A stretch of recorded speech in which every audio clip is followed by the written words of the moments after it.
This is the podcast, Geekery Abides.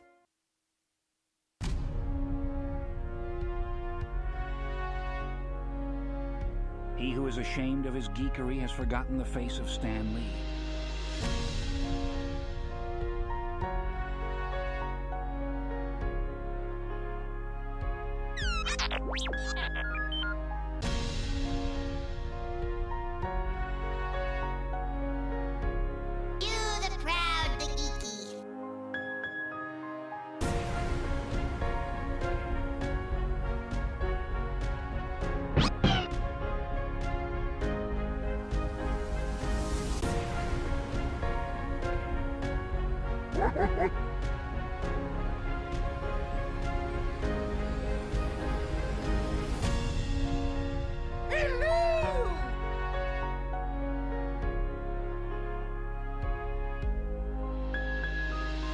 This is the podcast, Geekery Abides. All right. No echo. No echo. What the fuck? You fixed it. I didn't do anything. How'd you fix it? I didn't do anything. That's so weird. Oh, my God. I don't know what's going on. Wait. Hold on. That's fucking Obi-Wan Kenobi. Hey, soundboard works. No echo. Tad, you're a genius. Yeah, well, You're like, I'll take it. I never knew I had it in me. to quote everyone's favorite droid. Yeah. All right, yeah, welcome to episode 70 of Geekery Abides. Because nobody could have heard us earlier because apparently the OBS wasn't connected properly. I did throw out the whole, now that we're in the realm where I actually know movies. 1970, we have MASH and Patton, two great war movies of different kinds. So one of my favorite bits of trivia with Patton is a lot of people don't realize Francis Ford Coppola was one of the writers on that. So, is he really? Yeah, so you never would think it, right? Godfather and all this other stuff. Yeah. And I think he was one of the writers on Patton. So kind of fun. 1970, good year. Good decade for the 1970s too. A lot of good movies in the 70s. Yeah. All right, let's go ahead and hit the intro stuff real quick. On the YouTube side, of course, if you want to like, subscribe, and ring the bell for notifications. Of course, our main topic is Harry Potter and the Goblet of Fire. Okay, yeah.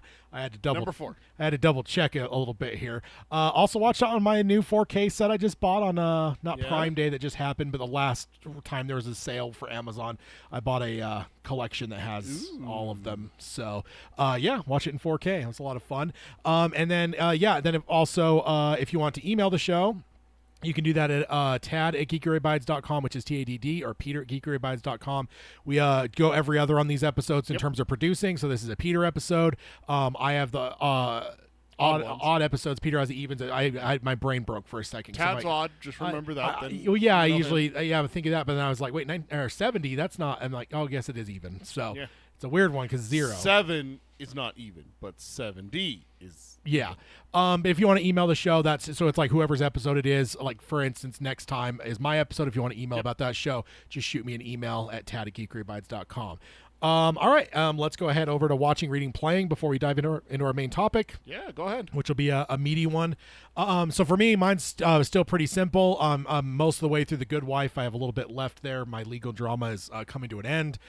Finished Peacemaker Season 2 that just wrapped. Watch Pet Sematary for our other podcast, and of course watch Harry Potter and the Goblet of Fire. I have been reading a new book that I caught a recommend on, and it's from the 1980s. It's called Replay by Ken Grimwood. And it is a book about a guy that he dies at the very beginning of the book, and then he wakes up in his 18-year-old self in college. And I have now, I don't know how far into it I am, maybe a third or so. And he has now lived entire lives, entire, quote unquote. He dies in like 44 of like a heart attack. But I think he's now on his 4th life because it just keeps cycling. Very interesting thing because he does it obviously different. Like he could remember everything, or not everything he can remember. So he ends up in his first rebirth. He ends up like winning a bunch of money on the horse racing, the what do you call the big one, Kentucky Derby. Yeah. And then he ends up winning it on because he goes back to 1968. It's in the 80s when the book was written. And so he goes back to 63. I'm sorry. So then he remembers there's like a big World Series where like the Yankees had like a killer team, but the Dodgers swept them. So he bet on that, not just bet on it, but bet on it would be a sweep, won a bunch of money. And I guess the question I have, it's a slight tangent, but a little bit of almost even a popcorn topic based on this. Let's do it. How many times would you go through that before you were just like at your wit's end? Because, like, essentially he has the issues of, like, in one, he has, like, a daughter, and she's growing up and stuff, and then, like, when he wakes up again, it's a matter of, like, she's now wiped from existence. So does he go back and get with her mother? Does he go with someone else and everything? Yeah, and it's funny because so. his original wife, in his second time through, he wins all that money and shit, and ends up getting in an investment firm. So he ends up being a super wealthy dude. But she tells him to get the fuck away from me. He goes to, like, the beach where he actually ran into her, and she just doesn't like him, and, like, he lets a few things slip, so then she just won't have anything to do with him, threatens to call the cops on him. So his second time through, he can't get with his original wife. Yeah. And, like, so it's kind of an interesting thing where, it's obviously tormenting him. But I was just curious from your perspective, because also there's got to be a boredom element too, right? Yeah. It's like, cool, being able to redo it, like, one time that'd be kind of cool, but the third time it's like, okay, and the fourth time it's like, and I don't know how many times it's going to go, but it's like, the question I would have is, like, how long until that just completely drives you insane? I don't know. What do you think? I love what ifs. I've wondered tons about my life. So, I'm about to turn 40, so I'm right around the age that he is. If I got that option to do that, I'd do it several times. Yeah. Because there's questions where it's like, okay, well, what if I do this? What if Yeah. I do that? But it also depends on how far back I can be put. Yeah. If I'm put, like, right at high school graduation, like the night that we graduated, we want to sell the day after tomorrow. There's like 14 different things that I want to know. Yeah. What if I did this? What if I Yeah. did that? Yeah, and that's the thing is for me is especially I do have a lot less attachments in life. Yeah. But I would probably be fine. Like where he's kind of going crazy and shit. Like I would probably be fine because it's just like Well, let's just try out some different Yeah, things or whatever. It's also a matter of how much do you want to get involved, because you were telling me a little bit about this book, and he writes a letter to get Lee Harvey Oswald arrested. Yeah, he writes a letter as though it is Oswald threatening the president's life, which gets him arrested. I will say though, a little bit further reading, JFK still gets killed. The grassy knoll. It isn't necessarily that, but it's kind of like almost a fatalistic thing of like he was meant to die. It was going to happen Oh, type okay. thing. So Because there's time travel ones where it's like, okay, you changed the past. Now let's see what the future looks like. Yeah. And then there's other ones where it's like, you can't change the past. yeah, of course, I'm still sitting there going, well, it's fine. Oswald didn't take the shot, so it's like, of course it's still going to happen. But then he ends up losing his partner because he's too young. He's 18, so he ends up getting like a senior to like do like the bet for him because it's like he ends up basically like selling everything that first time. He sells his car, gets every cent he can. He sells everything he owns to basically put it on this Kentucky Derby or whatever, or whatever. But like, and he's like, there's no way someone's going to let me come into like a $12,000 bet as an 18-year-old. Like, so he ends up having to recruit someone and like. He's like worried about, is he gonna like screw me and shit? But then like he ends up becoming partners with that guy. But then at the JFK thing, it throws him off because he's like, you weren't surprised. He's like, there's something about you, and he's like, I don't want anything to do with you. And he splits. He's like, sell me whatever sell whatever you need to pay me out for the business. But like, I don't want anything to do with you. That's anymore. interesting. So, yeah, it would take a few times for me to be a little crazy, but there's enough to interest me. And I was in high school when 9/11 happened, so. Yeah. There's that. There's the war in Iraq. There's a bunch of other stuff, too. But also, I think, honestly, where it comes down to for me is that my first time through, I remember some stuff, but I don't remember everything. Yeah. So my first time through will be, okay, I need to take notes. Yeah. I need to remember things. I need to spend my life committing to memory. So that first time through might just be me setting up the blueprint for my second and my third and my fourth and my fifth time through. So and you just know Rip Chew will happen every time because that's a canon moment there. No, so. I will make sure that never happened. And then Ready or Not and NCAA football are my only playing. What about you, sir? Gotcha. I watched quite a bit. Peacemaker season 2, obviously watched that. We're not talking about it now, but we will be talking about Peacemaker in a month or so. Yeah, it's November. My next episode. November 8th. Yeah. So yeah, my next episode, we're talking about Peacemaker. So don't worry if you're a fan of Peacemaker, wondering why we're not talking about it because it just wrapped. We did talk on some earlier episodes before we knew we were doing a full episode. But yeah, we definitely want a full episode for that that series or that season, or is it the whole series? What are we talking? We're going to talk the whole series. Okay. I mean, we never talked about season 1, so we might as well talk about all of it. Yeah. So, and then to counteract the Superman that I watched, I had to watch the Batman because, got to watch the greatest superhero of all time. And then I watched and then I obviously watched Harry Potter and the Goblet of Fire. And then I watched the horror movies Pet Sematary, It Chapter 1 with my wife, who's not a clown fan. she finally agreed to that. And then I also watched Jaws with my daughter, which is fun. She mentions The Fly. How'd she like that? I turned her on to The Fly. She hasn't said anything about it, really. And then started Bring Her Back. That's a good one. Yeah. There's quite a grisly scene in that had Hayden quite beside himself. Yeah. So that's why I suggested it to her. And then reading, I started reading The Talisman by Stephen King, and I stopped because someone on our episode last time mentioned this book called Murderland, which is a look at the Pacific Northwest and why there's so many serial killers there. And it sounded very intriguing, and I found out that I can listen to audiobooks for free through Spotify Premium, but only 15 hours a month.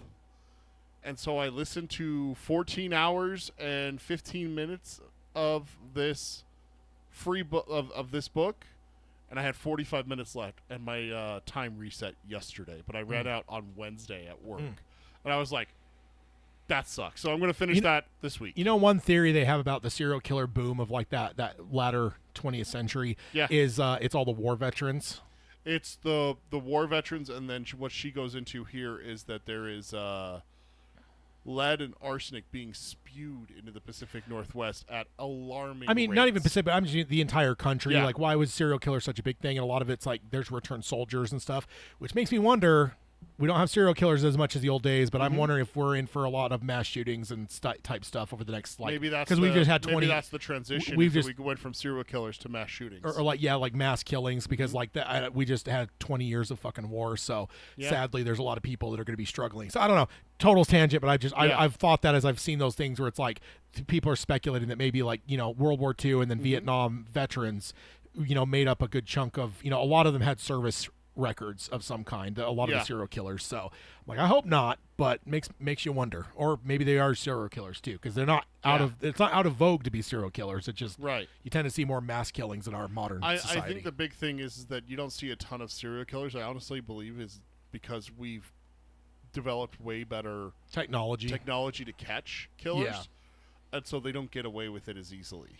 And so they get caught on 1 and 2 versus 17 and 104, kind of thing. So I've thought that every time I read a book on serial killers, I'm like, that wouldn't work these days. Like there's just the cell phone alone is what cell phone DNA, like traffic cameras everywhere, CCTV in general. Cell phone with the idea that it has a GPS in it that's as well. The one and then playing, I played Charlie the Choo Choo. I still need to play that. It's on my list, but it's okay. It's very short. Yeah. It's not long. It's a killer spider train. I don't need it to be 20 hours long. No. Still playing Ready or Not a lot. Love that game. Playing NCAA football just like you. And then I started playing Doom for the first time. Never played Doom before. So that takes me back to the old days. That is a hard game to get used to. There is definitely a different play style with Doom than other shooters. So I gotta get used to that. For sure. And she said, your wife says, I keep forgetting to talk to you about The Fly. Yeah, that's a fun one. That's an ooey gooey one. Yeah, go ahead. Put your thoughts in the chat. Yeah, it's a great one. Yeah. Tad wants to know. And I just hit a couple of hers. She said, she watched the 3 Deadpools, Harry Potter and the Goblet of Fire, Stranger Things, The Fly, started Bring Her Back, needs to finish it. And then she forgot that we watched It and Jaws. And then reading nothing, playing Disney Dreamlight Value, and This Bed We Made is a puzzle mystery game where you're a maid in the 1950s solving a murder mystery in a hotel. I found that game for her and sent it to her, and I was like, "You need to play this. Sounds fun." It's right up her alley. So, I didn't start playing. I dabbled in Ghost Recon. One of my coworkers mentioned that he would love to play Ghost Recon Wildlands, and I was like, I'm game. So I downloaded that and started just running around my completed campaign. I went 100%ed it at one point, and then like I ended up restarting it, and I think I petered out after, because I had just finished it. But I feel like it's just a fun grind game for sure. Yeah. Just like, I want to throw on something for 20 minutes. Like, it's a good game, so I might circle back to it at some point. I've probably gone through it 5 or 6 times, though. It's a great game. So that's basically what it was for me. Is last night I didn't want anything like super like. And I'd played football already, a couple football games. I'm like, I don't really feel like Doom. I'm still trying to get used to that, so I'm not fully into it. I didn't want anything stressful like Ready or Not. Yeah. So I was just like, he mentioned Ghost Recon. I'll play some Ghost Recon. So I turned it on and literally just went through 4 camps just sniping people. So yeah.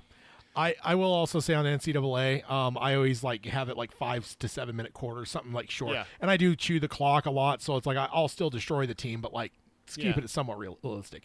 When I get to BYU though, I turn it to 15-minute quarters, and I turn it to preserve clock or whatever it is. So yes, I think my last game it was like 150-0. Nice. So because they deserve it. Yeah. They're terrible. So. All right, jumping over to the main topic. Yeah, Lydia, my wife, said it was very gooey. It was good. A lot of yucky moments. So, yeah, a lot of discharge. In that movie. absolutely in the fly. There is for sure. So we're talking Harry Potter and the Goblet of Fire, 2005. It's book 4, movie 4. Yeah. So, getting right into it. First, your thoughts?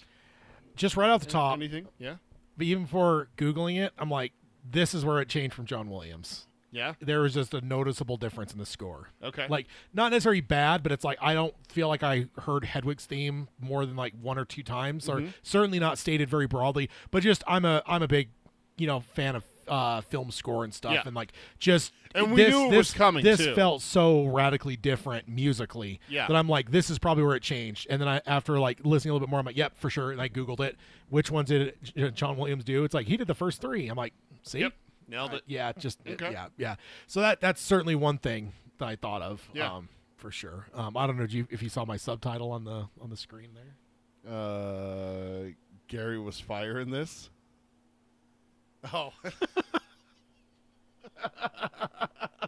Boo, that's a terrible dad joke. No, it's he's firing everything. Yeah, sir. that's a he's that's a dad joke. he's Gary Oldman, sir. He's firing everything. He could play a coat rack in a movie, and he would be an Oscar. Oh, winner. he played all the mermaids too. Yeah, probably. Yeah. probably. Yeah. And the snake. And the snake. Absolutely Yeah. the snake. And the chair. Yes. No, not that chair, the other chair. Yeah, that one.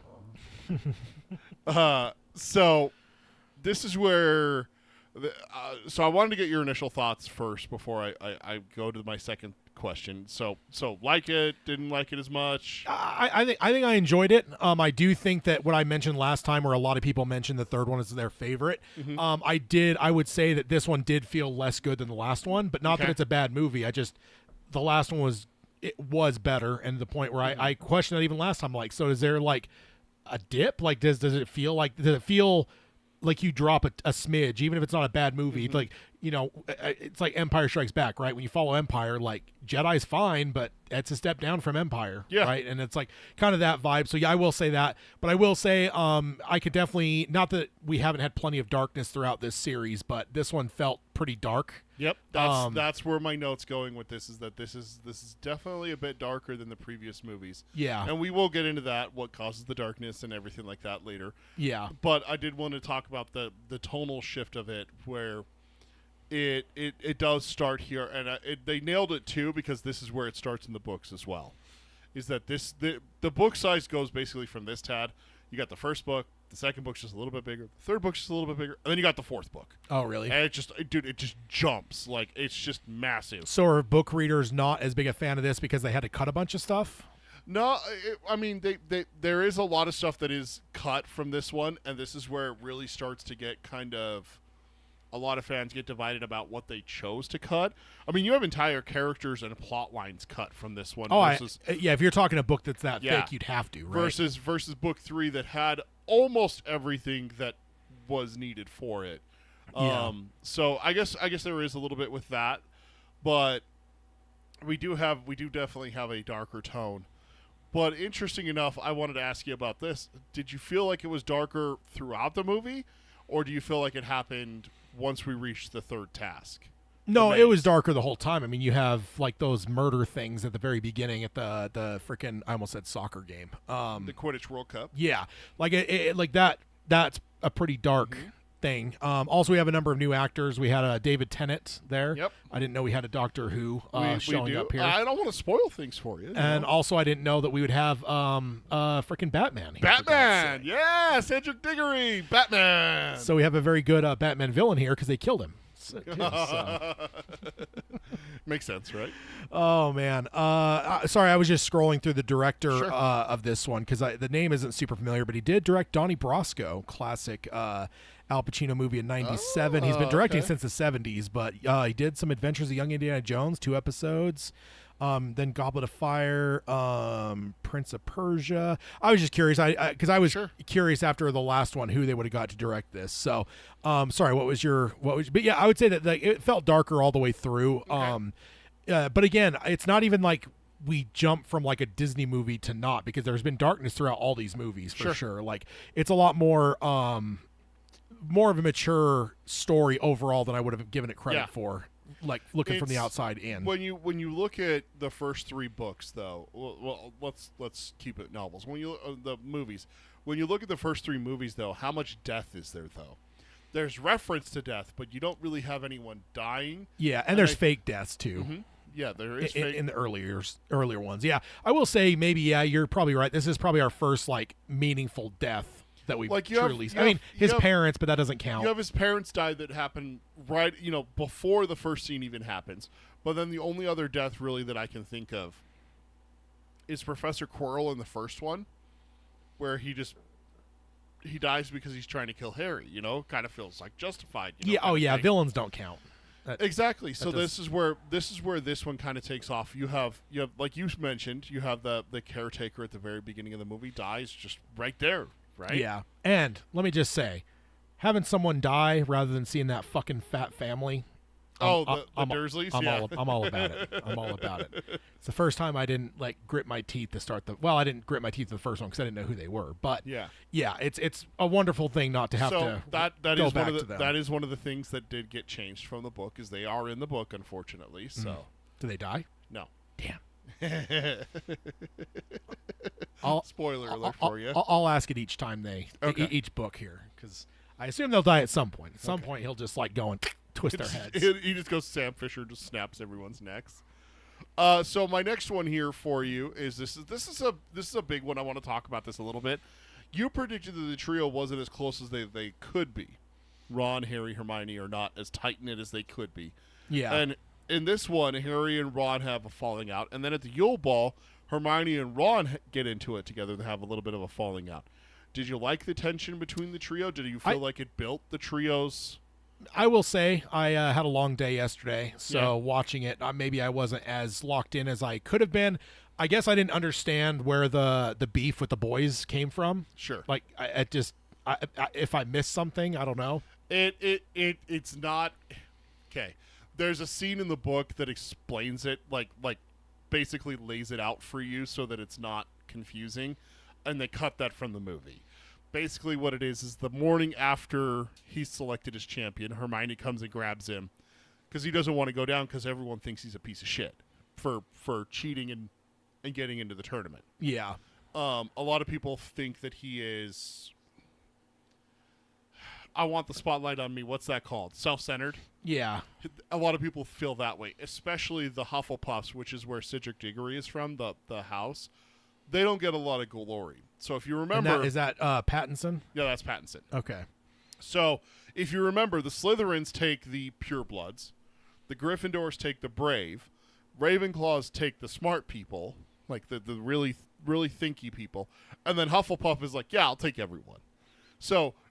when you look at it in that kind of vein for 3 books, Hufflepuffs are kind of described as the leftovers. They're kind of just it makes sense with a dumb name like that. They're you said that before when I described this before. So it's I'd be pissed if I ended up there because I'm like, Hufflepuffs. I'm not going to call myself that. The Hufflepuffs. Like, Jesus Christ. So they're a little bit upset Especially with with cool ones like Yeah. Slytherin. Like, that sounds cool. Snakes are great. Stop it. What? Snakes are great. Gryffindor. No, snakes. Lions. The noble lion.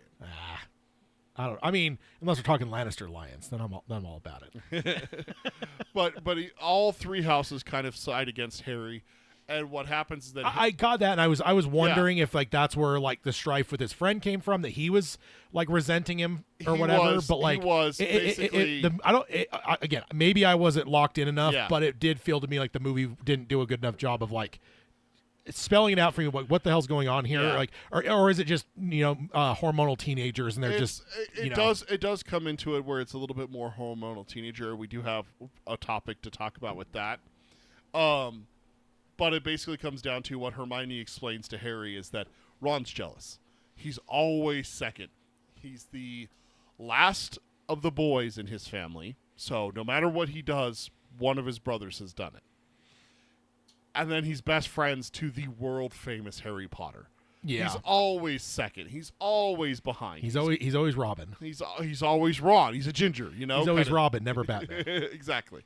It's like the male version of what is it? Always the bridesmaid, never the bride. Yes. It's that so it got a little bit much for him. So that's where the beef came from. Is that Ron's just sick and tired, and then he feels like Harry kept it because he believes that Harry put his name in. Yeah. So he's just like, well, you could have told me, But and I could have. everyone thought that, but it's like they pretty much showed there would have been no way for him to do that, right? Mm-hmm. Like even the kids, like I'm guessing that's his brothers, right? Those are his older brothers. I just assume all the gingers are related. Yes. So that is probably a fair. probably That is a fair. But even they try to trick it and stuff, and I'm Yep. like, so yeah, I guess there's part of me where I'm like, if I were him, I would have been like, tell me how I did it. Yeah. Just anyone, just tell me. Yeah. Come on, just explain it for God's sake. My wife does say that. The movie doesn't explain it nearly as good as the book. Snakes are great, but Slytherins suck. That's her way to say it. And the twins are named Fred and George. You remember their names? Maybe. I'm just saying you need to. They're awesome. Yeah. Yeah. I will say also the actors seemed older. Mm-hmm. Like it felt abrupt. I guess it's been a few months since we've seen the last one, but I don't know. It just with that first scene when they're waking up, I was like, Jesus Christ. Like I don't know how old they're supposed to be, but they look like they're 16 or so. This 2001 for the first one, 2002 for the second one, 2004 for the third one, and then 2005 for this one. So it's not a huge. It's just it's kids. It's the way kids this grow. This is just the perfect spot where all three of them, they just pop. Yeah. They did it. And I have to call out my least favorite thing about this movie. What the fuck is with everyone and their dog having long hair? All of them. Every boy in this film has longer hair except for Cedric, Pattinson. Everyone, like just look at the poster for the movie. I don't know if I noticed that. They have such long hair. I don't know why. I don't know what their choice was, where they went, I want a mop on every boy in this film. Yeah. Like, everyone has long hair. Yeah. It just, oh, gosh, I don't get it. Yeah. So, the next question, following along with what you said, also that Ron and Hermione need to be more fleshed out as characters. Do you feel like they got a little bit more here? I think we spent a little bit more with Ron.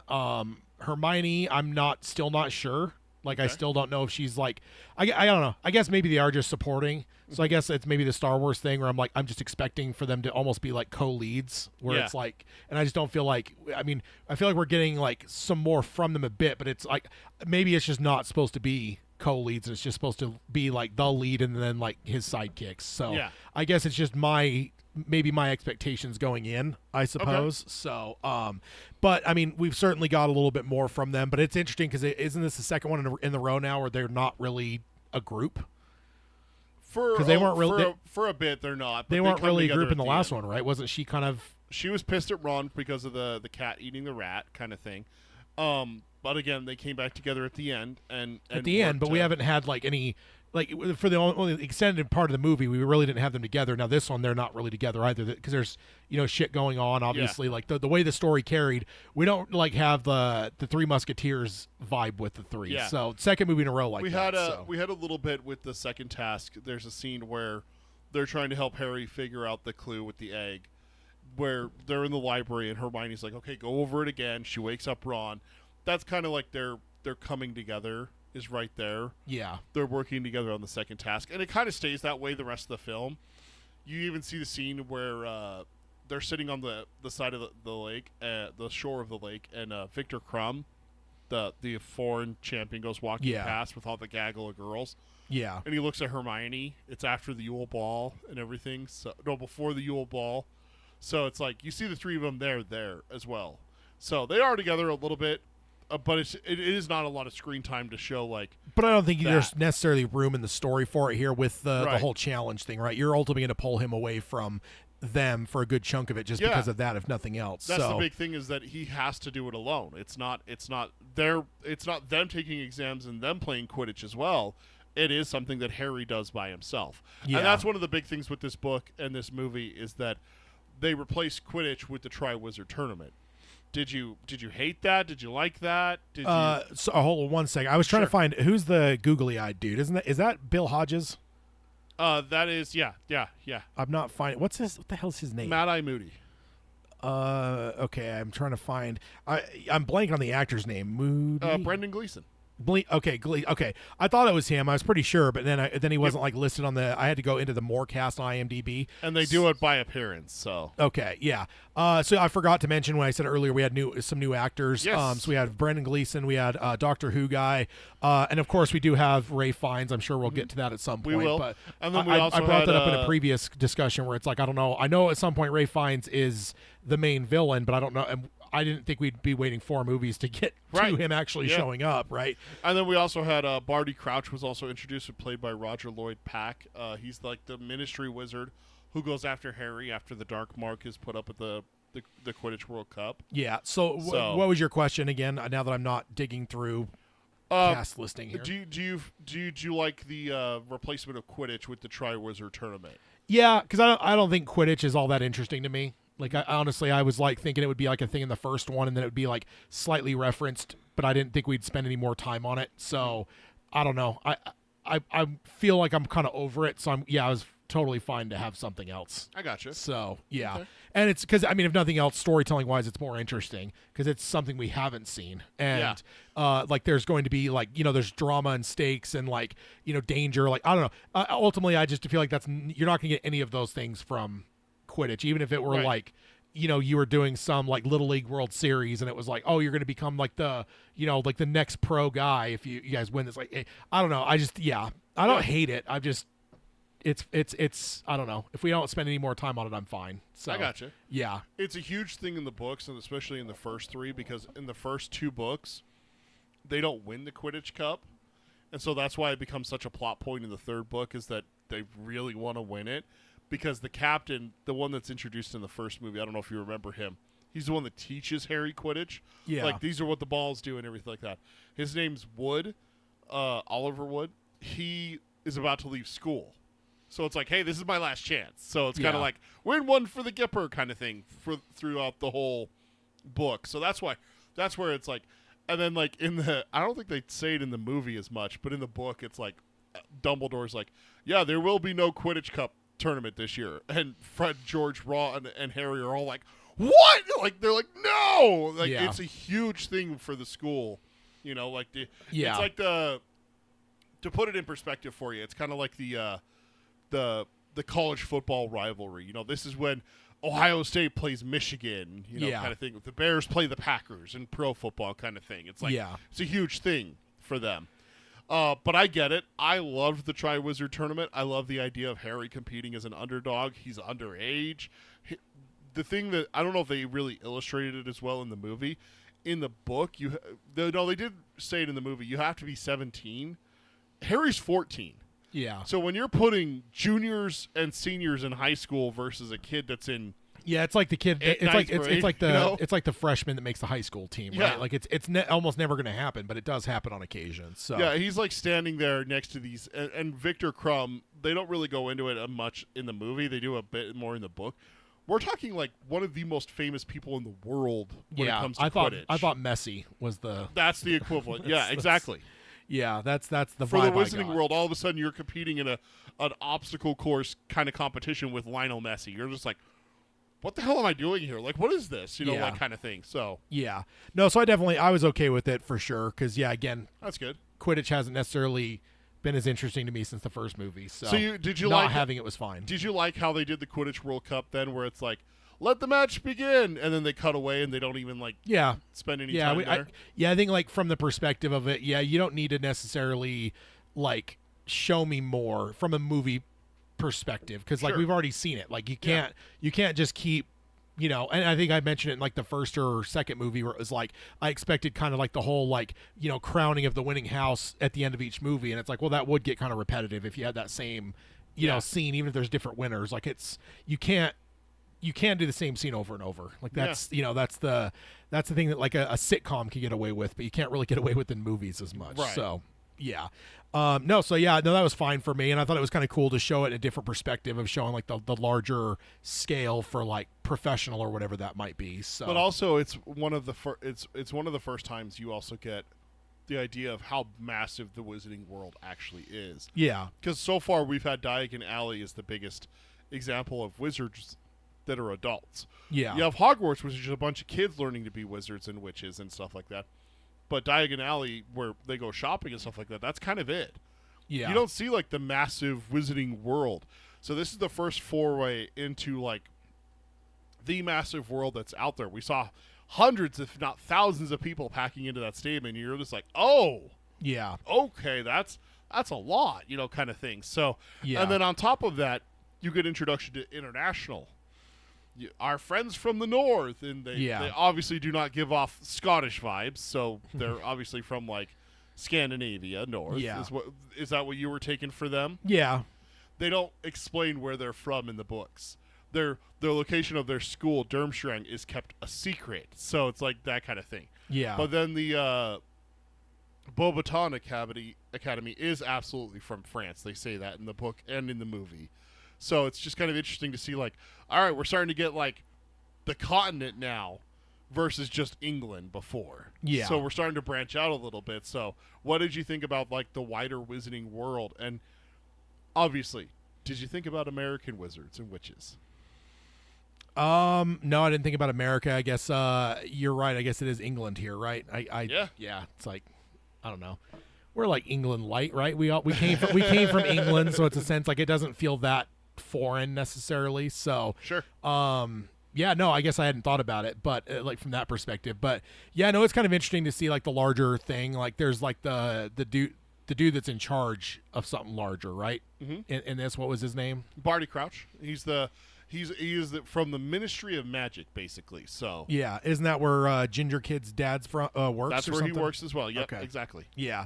I was also just looking up that tall lady because she looked vaguely familiar to me, and I could never place it. Madame Maxine. Yeah. I couldn't place exactly what I thought I knew her from, but nothing's popping out. She was in Hugo. She was in Book of Eli. So maybe that's what it was. she? But I thought she felt more familiar than like something like that. It felt, I don't know.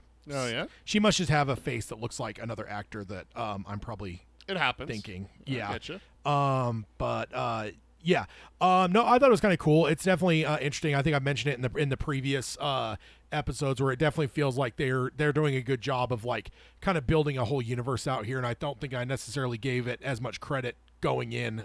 I feel like we didn't even talk about it, but there's plenty of, new additions beyond characters, right? There's like the whole boot thing. Portkey. I realized my camera was tilted a little bit further than it usually is. No worries. So like there's like the boot thing. I'm trying to think what else. I will say I did get it confused when he sent the owl away, when they said the name, but I thought he was sending it to Alan Rickman, and I'm like, they're heading to school. Like, are they just setting this scene up so he'll be ready with the information? And then it didn't, and then like later when Gary Oldman called up, I'm like, I confused the names. Sirius Black and Severus Snape, not confusing at all. Yeah, so I was like, man, Sirius and Severus. I'm like, is it that like critical that you got to send your owl ahead that's going to maybe get there 20-30 minutes before you do? Like, is it that critical? And I'm like, they're probably just setting up so it's like he's immediately there on like the landing area, like to immediately talk to him. But he's still been largely underused. Yeah, I would have expected him to be a much larger character. You've heard a lot about Snape, and still we're and it's Alan Rickman, for God's sake, and like I feel like I've seen a lot of behind the scenes and stuff, which I'm sure still happens on set. Yeah, but it's like I feel like it's kind of like Warwick Davis, like except far more with Warwick Davis is he's basically a cameo. Like he's hardly in it. Like I don't think I've even seen him in my mind. I haven't seen him since the first movie, and now I see him in this one. If he was in the other two, I don't know. Yeah. So, but and I mean, like Alan Rickman. He was in the third one. Big. You remember him at the end with like the werewolf and stuff like that. He was there. Warwick Davis? No, sorry. I thought You were mentioning. No. Warwick Davis. No, is yeah. one where it's like, I actually called that out to my wife. I was like, "Hey, it's Professor Flitwick." Yeah. That's Warwick Davis. It's like, Yep. There he is. Wicket. Yeah, and then he gets stabbed by Hagrid. So, Yeah, you Wicket, Willow, all kinds of. He's iconic to our childhood. Oh, He's yeah. up in that same realm as like Bill Paxton and Yeah. stuff. So it was great to see him. It was nice that we got a little bit more. Why did he stab him? He was distracted by Madame Maxine. Okay, he didn't do it on purpose then. No. There's just the He way was that. like, oh my God, she's beautiful. Oh, okay. That's what it was. I thought because it was right after they mentioned like that they needed single malt whiskey or whatever Yeah. the hell she said. Now then he stabs him like is it because he just drank some whiskey and he's like, I'm like, what the hell is he doing here? He was distracted by the beautiful Madame Maxine. He was enthralled with her. Okay. So. Yeah. Now I forget if I asked you. Does those spin-off movies is that to do with like the whole outside organization? The Ministry of Magic? Yeah. Yes and no. So the Fantastic Beasts and Where to Find Them are actually the first movie, if I remember right, takes place in New York, which is the only time that we see the Wizarding World in America. But it's a prequel. Oh, okay. It's prequels. Okay. It actually sets up. So Dumbledore is famous for many, many things. A lot of people want him to be the Minister of Magic, which is the leader of the wizarding people of England. Yeah. He's the Pope now. He's Churchill. Think of it that way. He's Churchill kind of thing, right? It would be like the Prime Minister of the Wizards. Yeah. But he always refuses. But the reason why he's so desired for that position is that he's got a great big bushy beard. he does have a great big bushy beard. I mean, what's not to love? That's all you need on your resume, right? In the 40s, he defeated the Dark Wizard Grindelwald, which they don't really mention it that much in the movies at all. Even I'm trying to remember, even through like 5, 6, 7, and 8 movies, I don't think they really go into it. But basically, Grindelwald is the baddest, most evil wizard of all time until Voldemort comes along. So yeah. He defeated him. He helped discover the 7 uses of dragon's blood, which is like the invention of the steam engine for wizards. It's like a huge accomplishment kind of thing. Yeah. So he's like this world-renowned, amazing person, and then he refuses to do leadership, and he's teaching at Hogwarts. Yeah. So that's why it's like Walter White teaching a high school class when he's got a Nobel Prize. Right, exactly. So like what you see in the flashback scene when Harry goes into the pensive, that's that memory thing in Dumbledore's office, and you see the trials. Yeah. And you see that Barty Crouch Jr. was the one that tortured Alice and Frank Longbottom. You see Dumbledore stands up and says, "Hey, Severus Snape isn't bad. I already gave information on this, and it's been decided by this." And they listen to him. Yeah. He's not a member of the government, remember. Yeah. He's just a teacher. So it's like to be that important. He's a headmaster. He's a headmaster. Let's not downgrade him. It's still Professor Dumbledore. It's not Headmaster Dumbledore. It's Professor Dumbledore. I will say this is the first time I haven't felt that he was like underutilized. I feel like he was more used in this than any of the previous films. Definitely got a little bit more meat from Dumbledore. That is for sure. Yeah, because again, I'm always like a fan of like the uber powerful. You know, I love Magneto. I love Gandalf. I love like those like more powerful characters. Yeah. You know, the Force Goblin in Star Wars. Yoda, say his name. He's a Force Goblin. Say his name though. He's a Force Imp. But I always love that, like that power element, you know, like I remember even as a kid, like with Star Wars, it's like, I'm way more fascinated by the idea of like, you know, force powers over a lightsaber. Like if I had to pick one or the other, I'm taking force powers over, you know, like Palpatine, like the idea he never had a lightsaber in the original trilogy and he was just shooting lightning and he was just so powerful without it. And it's like, that's more fascinating to me than like, someone who could beat 100 droids with a lightsaber. Yeah, so like, and I think so. I just assume that Dumbledore would fall into that same thing. So it's been kind of annoying that he's been so like. I mean, it's kind of like Alan Rickman's character. It's like it almost feels like a background character to an extent. Now, remind me, is Maggie Smith, is that the one that's in charge of Harry Potter's group? Yeah. Okay. Gryffindor. She's the head of Gryffindor House. Okay. I was like trying to remember. I'm Yeah. like, I don't remember. I'm like, I remember they all had like dedicated ones. I'm like, I would assume it's Maggie Smith because you see so much of her and she's very like parental. But I'm like, at the same time though, it's not that she's the only one that's parental though. So Yeah. So it's Maggie Smith is Minerva McGonagall. She is over Gryffindor House. Severus Snape is over Slytherin House, and then Professor Sprout, which is the herbology teacher, like the plants teacher, she is over Hufflepuff, and then Flitwick, Warwick Davis, is over Ravenclaw. So those are the 4 heads of houses, is what they're called. Okay, I thought so, but I was like, Yeah. I was. There's that really good scene where Dumbledore's kind of looking in the pensive, and she's like, "Well, we're not using him as bait. What the hell are you talking about?" Yeah, you know. and then yelling at the dude for turning what's his name into a ferret. Oh yeah, Mad Eye for turning Malfoy into a ferret. That was funny. One of the funniest scenes in the book. It's so funny. We never use transfiguration as punishment. Surely Dumbledore told you that. He might have mentioned it. And also with him, he was never the real guy. The entire story, or is there a point when he gets? Nope. Okay, Nope. he's They make it much clearer in the book. I mean, I assumed like the way Yeah. it played out. I'm like, I don't think there's ever a point that it was like, oh, he was the legit, and then he got swapped. So let's talk about that real fast because that is on my list and we're here. So the twist of Mad Eye Moody being Barty Crouch Jr. What did you think? I think it got me a bit, but only because it was too obvious. Yeah. Like because he's like, the one that's like living on the edge, right? So it's like, yeah, he's like, he's Dog the Bounty Hunter, but because of that, like he's like a little bit more like quasi legal versus full legal. So it's like there's like I'm never gonna like admit that I said this, but it's like the Gray Jedi realm, right? It's like someone closer to the dark side than they should be. Gray Jedis don't exist. Fuck anyone that thinks so. That's fanfic bullshit. But it's in that realm. So because of that, I'm like, okay, so they want you to think that he's like shady or whatever. Yeah. And I don't think they ever like necessarily tried to make him look shady either necessarily. No. Nowhere like they did in the first with Rickman's character, like where they were trying to make you think he was the villain. Like they haven't pulled that card out again, which I give them credit for. Yeah.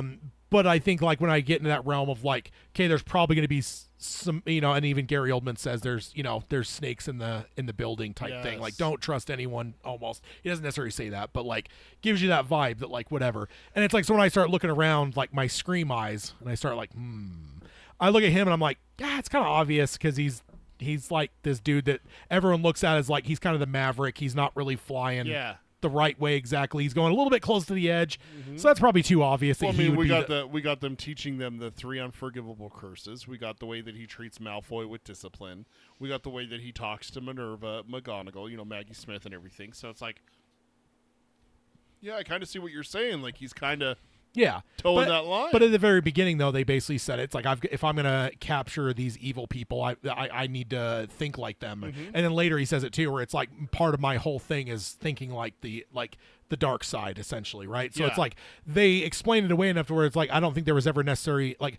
I don't know. It wasn't necessarily they were ever trying to play him up as suspicious, but the fact that he was kind of in that like more gray zone made me not suspect him because I'm like it would be too obvious for it to be him. So I got to ask you about this because this is one of the big changes for this book versus the movie that I wanted to get your take on it. So in the book, what they do with Mad Eye Moody is that he's coming out of retirement to teach for Dumbledore as a favor. That's what he says. He says but as a favor.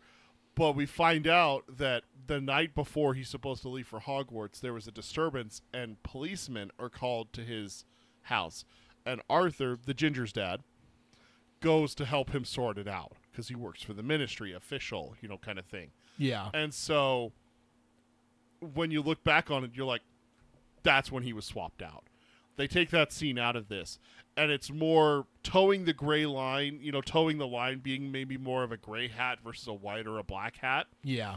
But in the book, how they play Mad Eye is that he just fucking hates Death Eaters.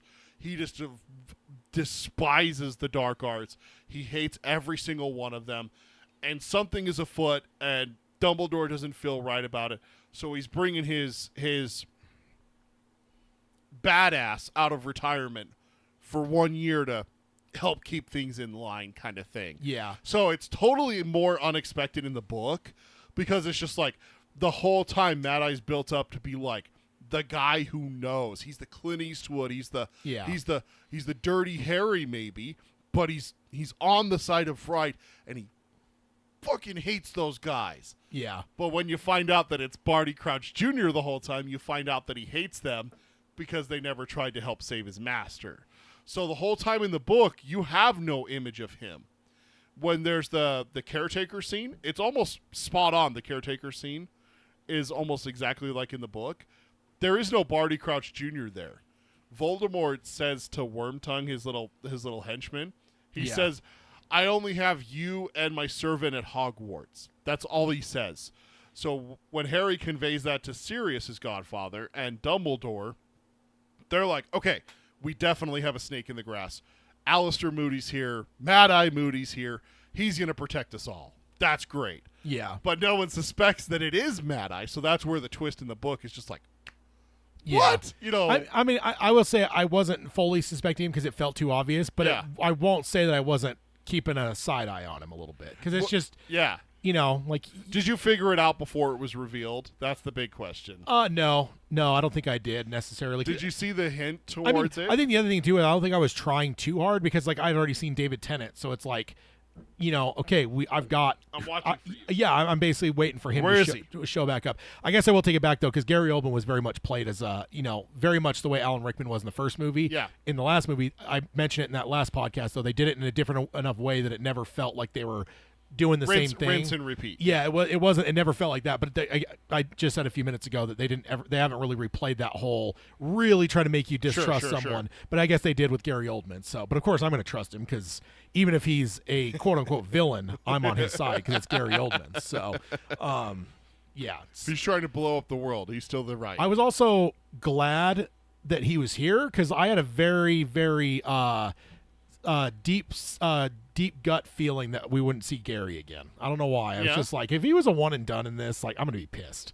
So I'm glad that he was, even if it was minimal. I'm glad that he was here. So he does have quite a few more scenes.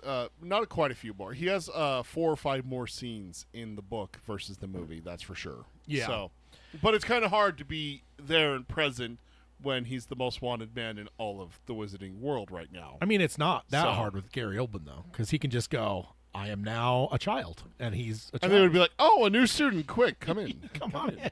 Where are your parents?" Kind of thing. So. Yeah, exactly. It's Gary Oldman, for God's sake. We speaking of Gary Oldman and other characters that are fairly new, Lucius Malfoy and the Death Eaters.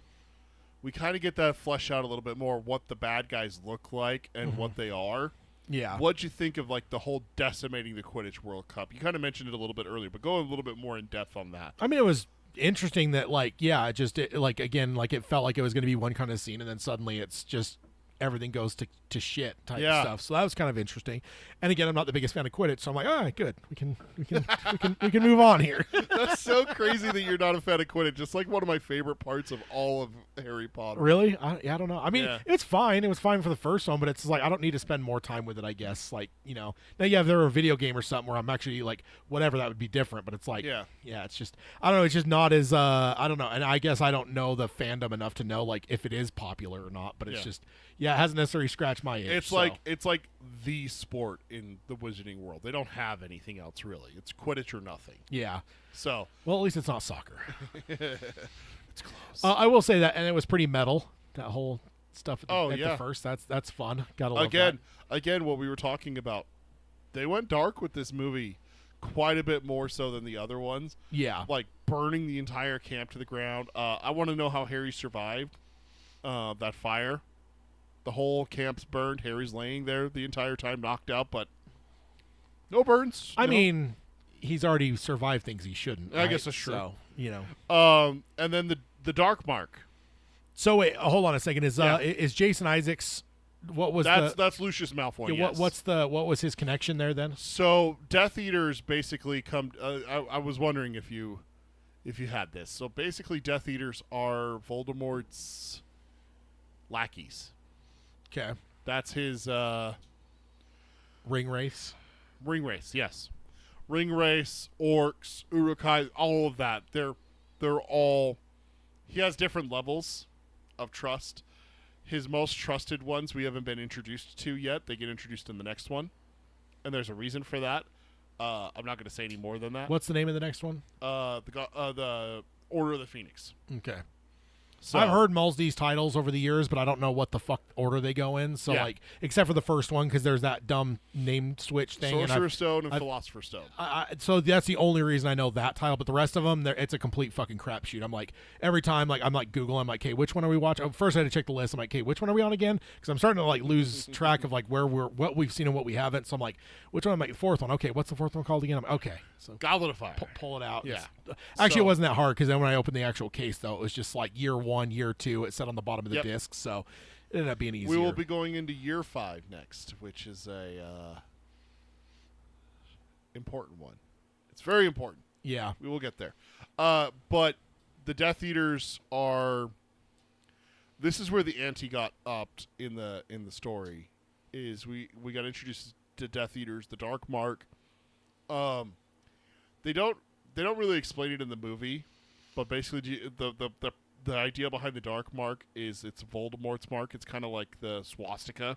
Yeah, that's the equivalent there. And in the book, they talk about it when they get back to the tent, which is different than the movie. They get back to the tent. It's not destroyed. And Ron's like, I don't get it. It's just a mark in the sky. It's a skull and a snake. What's the big deal? And his dad explains, Ron, you don't understand. Like, the Dark Mark is where they would put that up over a house where they murdered everyone. Yeah. Like, that's what the Death Eaters did. And so that kind of just, like, back to upping the ante, you kind of get the idea that, oh, these aren't just, like, pranksters. Yeah. You know, these aren't Fred and George, joking about, like, setting stuff on fire and mailing a toilet seat to their mom and stuff, other childish pranks. We're talking life and death here. We're talking just absolute fucking murder. Yeah. With these guys. So it kind of gets upped. And we get the reveal at the end that Lucius Malfoy, Jason Isaacs' character, Draco's dad, is a Death Eater for sure. So we get that. He's there in the cemetery and everything. I never would have thought that, just because, like, usually, like, a prickish character like that's not actually going to be evil. Mm-hmm. Like, they're, like, not going to say more interesting, but more often than not, like, because you would want them to be, right? Yeah, because then you could just fully hate them. Yeah, he's a bad guy. But no, it's like he's a good guy, but he's just a asshole. Yeah, like that's just that's usually the way it goes. So like, that was why probably it didn't fully register. That's like, I noted it. I'm like, oh, wait, are they like tying him to that then? Like, because that's so unusual for like what you would usually do with a character like that. A character like that's usually a lot more like useful, quote unquote, to a creator, because then they could just rub him against you when it's like, well, he's not a villain, so you got to fucking deal with him. So that is Tad, that's basically the plot of the 5th book. Is we'll talk a little bit more about that here in a second. But if we're gonna get a hero arc on the kid, I'm gonna guess that he's not involved, and then you're gonna have to get the whole idea of your dad's a fucking evil motherfucker, and so I don't know if that's where we're going or not. Like a redemption arc for Draco kind of thing? Exactly. So what did you think of the character design of Voldemort with Ralph Fiennes and everything? Now that we're getting to the graveyard and that. Yeah, I mean, I've seen it. There's no way that you can't, right, see that in pop culture and stuff. So, like I said, I was definitely kind of like, okay, we're finally there, to the point where we're finally getting Ralph Fiennes. I knew he was coming because I've always heard the things listed where it's like, who plays a better villain than him? Red Dragon, what is it? Amon, whatever his name is in Schindler's List. Right. Like, it just feels like he always plays like dastardly fucking villains, and he just does it so good. And then this always gets mentioned in there. So it's like, I knew who he was. I knew we were getting there. I'm also going to just say real quick, I guess we say his name because people are saying his name all the fucking time in this goddamn thing. know what? They did that. What? I never noticed that before. They did that early in the movie where I was like, I joked about it in the first episode where it's like, man, they sure say his name a lot. Or even the second movie, because it was like, I get it though, because you got to make sure the audience is following you and stuff. But here, they're just like, even when Harry comes out and says it, like, he's not the only one in this movie that says it. It's said like 8 times in this movie, and I'm like, I thought it was like taboo to say his name type thing. Yeah. So, but apparently not, because it gets said a lot.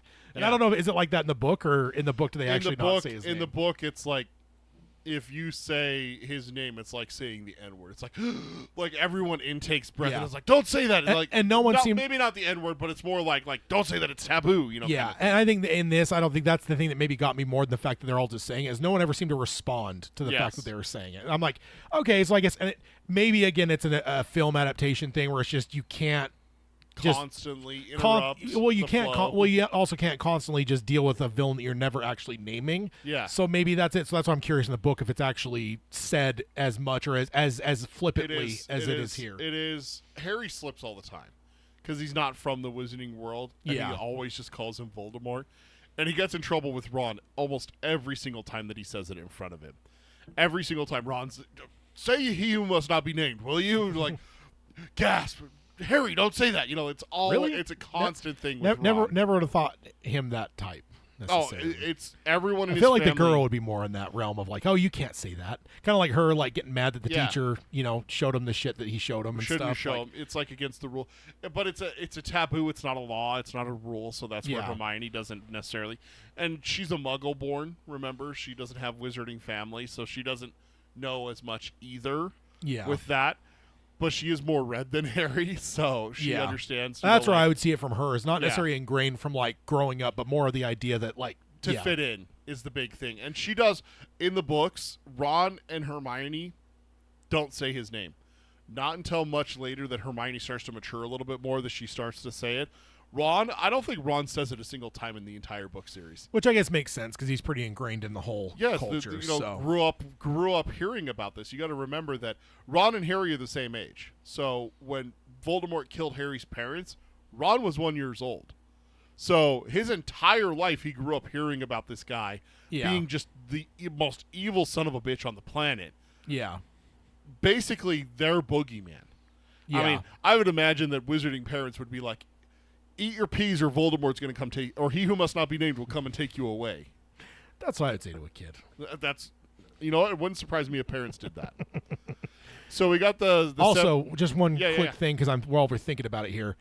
I have a feeling at some point old Ron's going to lose some family members. Maybe not a lot, but I don't know. I just feel like the family element has been too evident there. So there's part of me that's like, okay, what point's dad going to get killed or one of his brothers going to get killed or something? That's probably what I would suspect is, like, I don't know. Okay. That feels...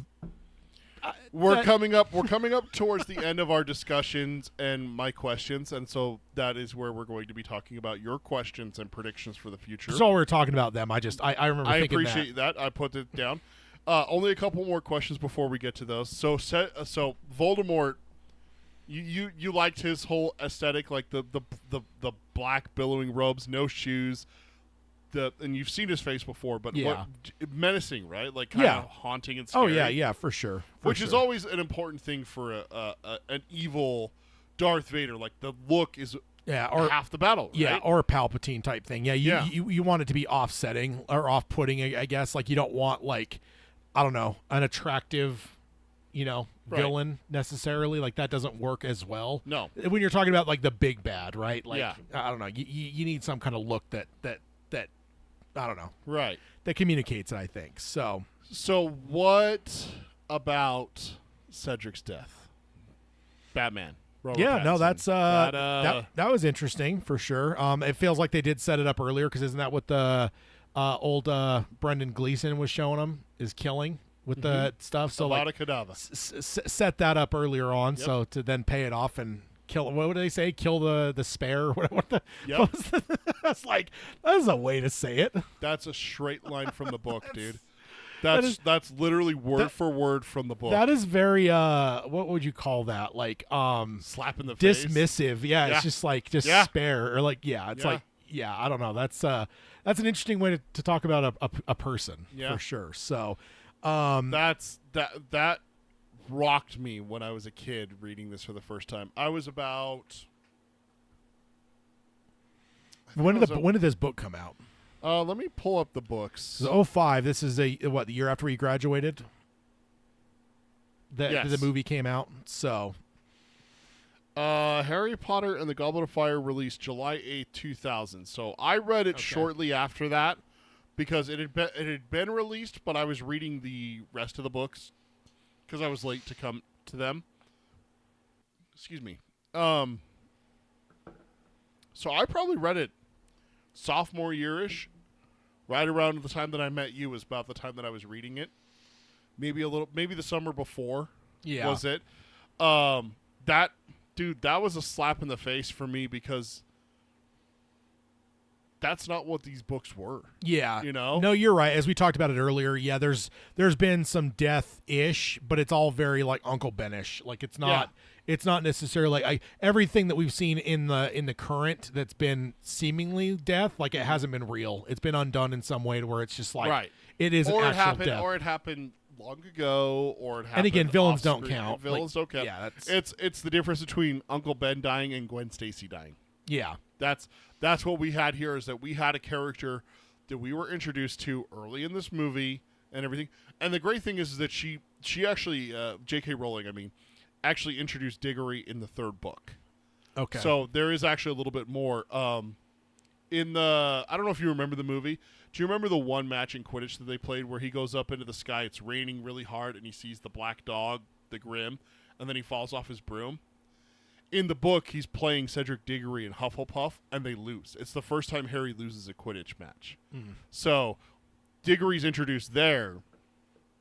So to see a character reused like that is fantastic to me. Yeah. She didn't just introduce the sacrificial lamb Right then. Right then. She took an existing character who already had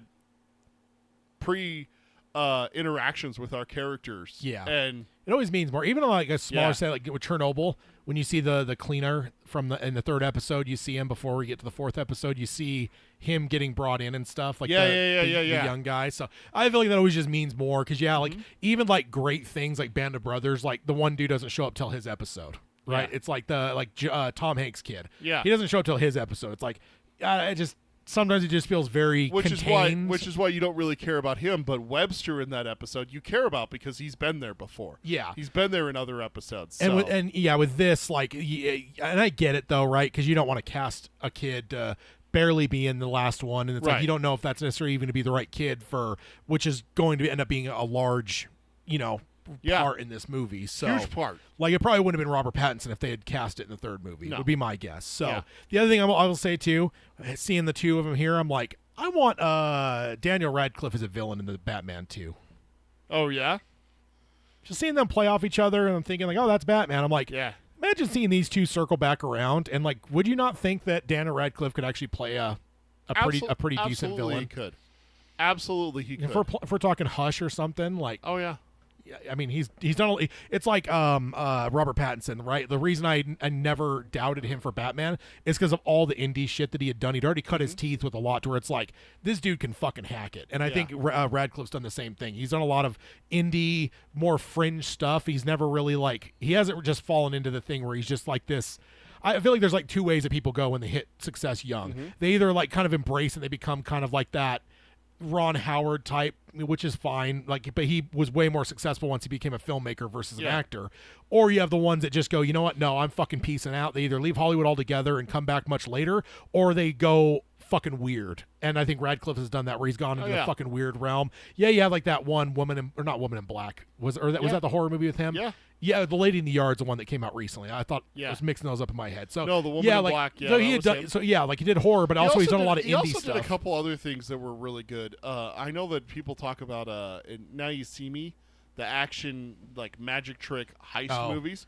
He's a villain in the second one, and apparently people really liked him in that. I can't abide magicians. He's every time I see a trailer for that, I'm like, I'm not going to a 2-hour movie about fucking magicians, dude. It's just like why you won't watch the Lego movies. So I mean, I don't need a 2-hour advertisement.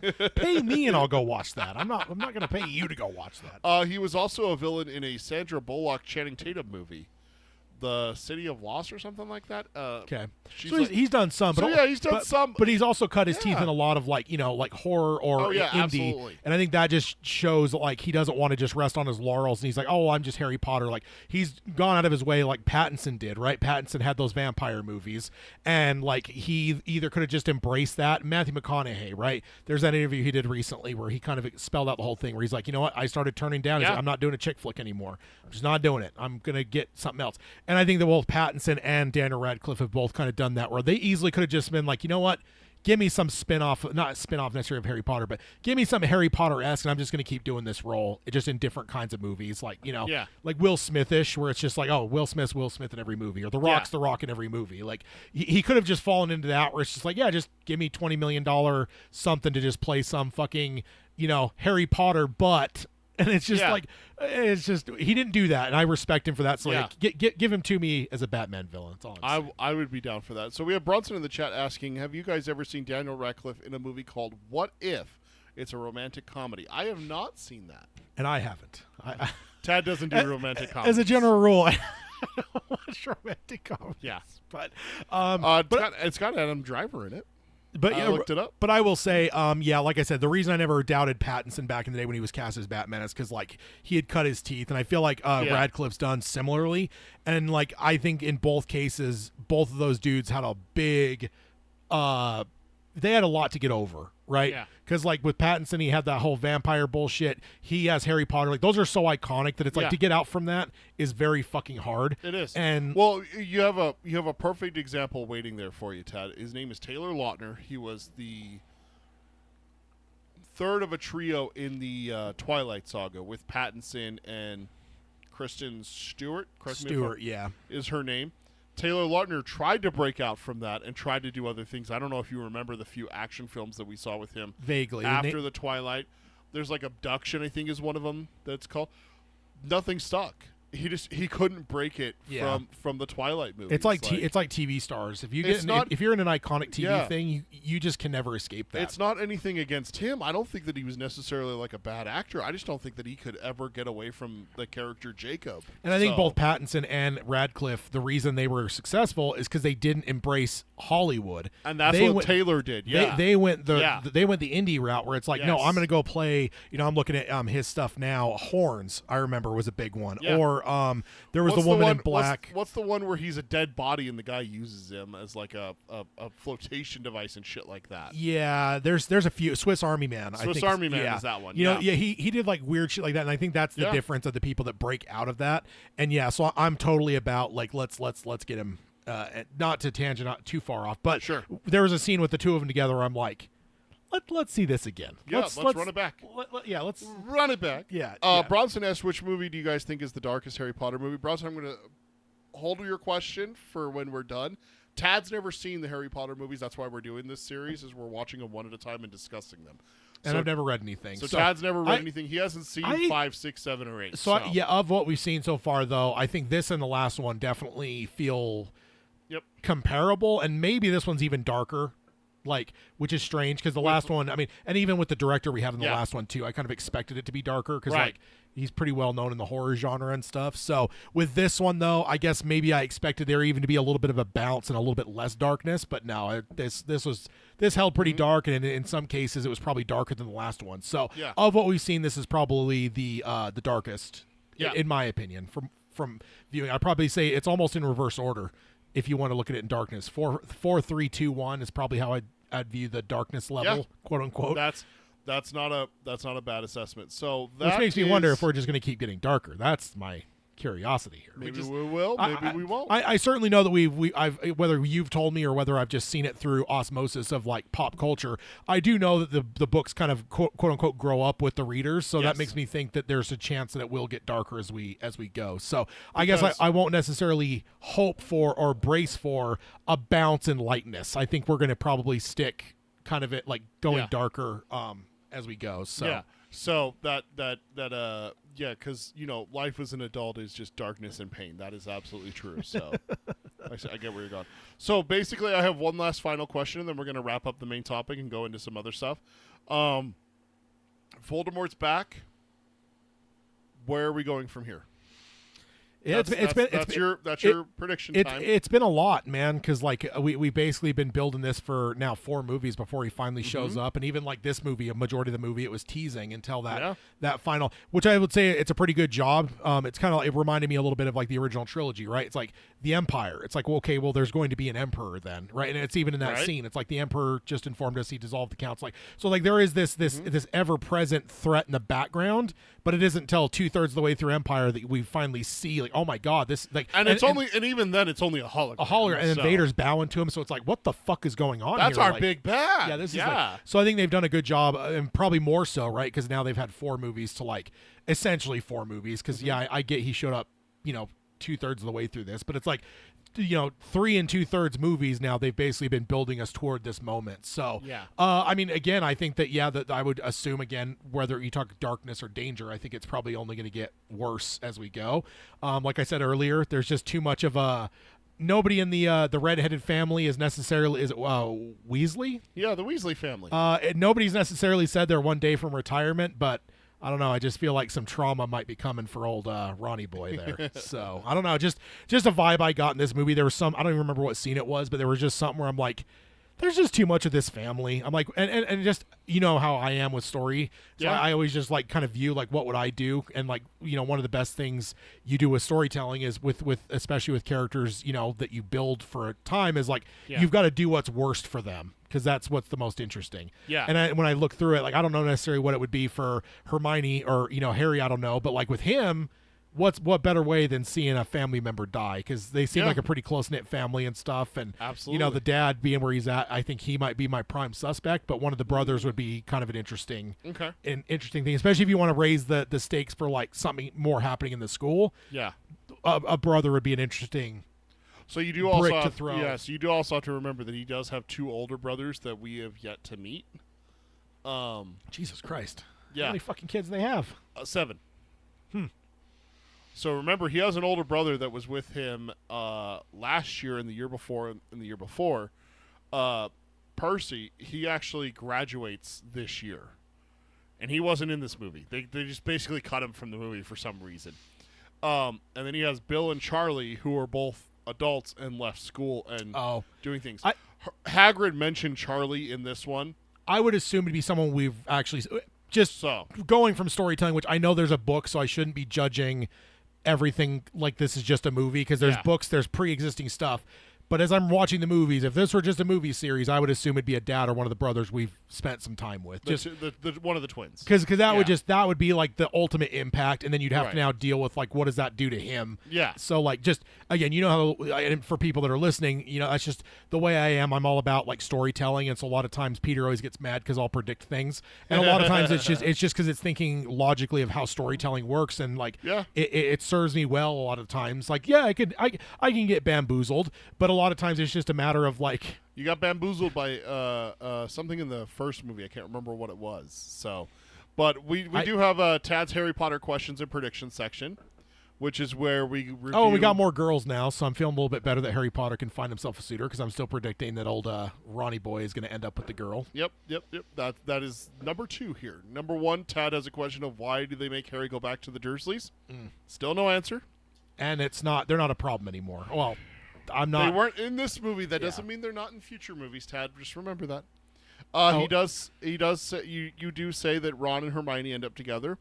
You also did put that Ginny, Ron's younger sister, and Harry might end up together. We didn't see her here though, didn't we? Yeah, she was there throughout the movie. She didn't have a big part, but she was there. I didn't notice her, so yeah.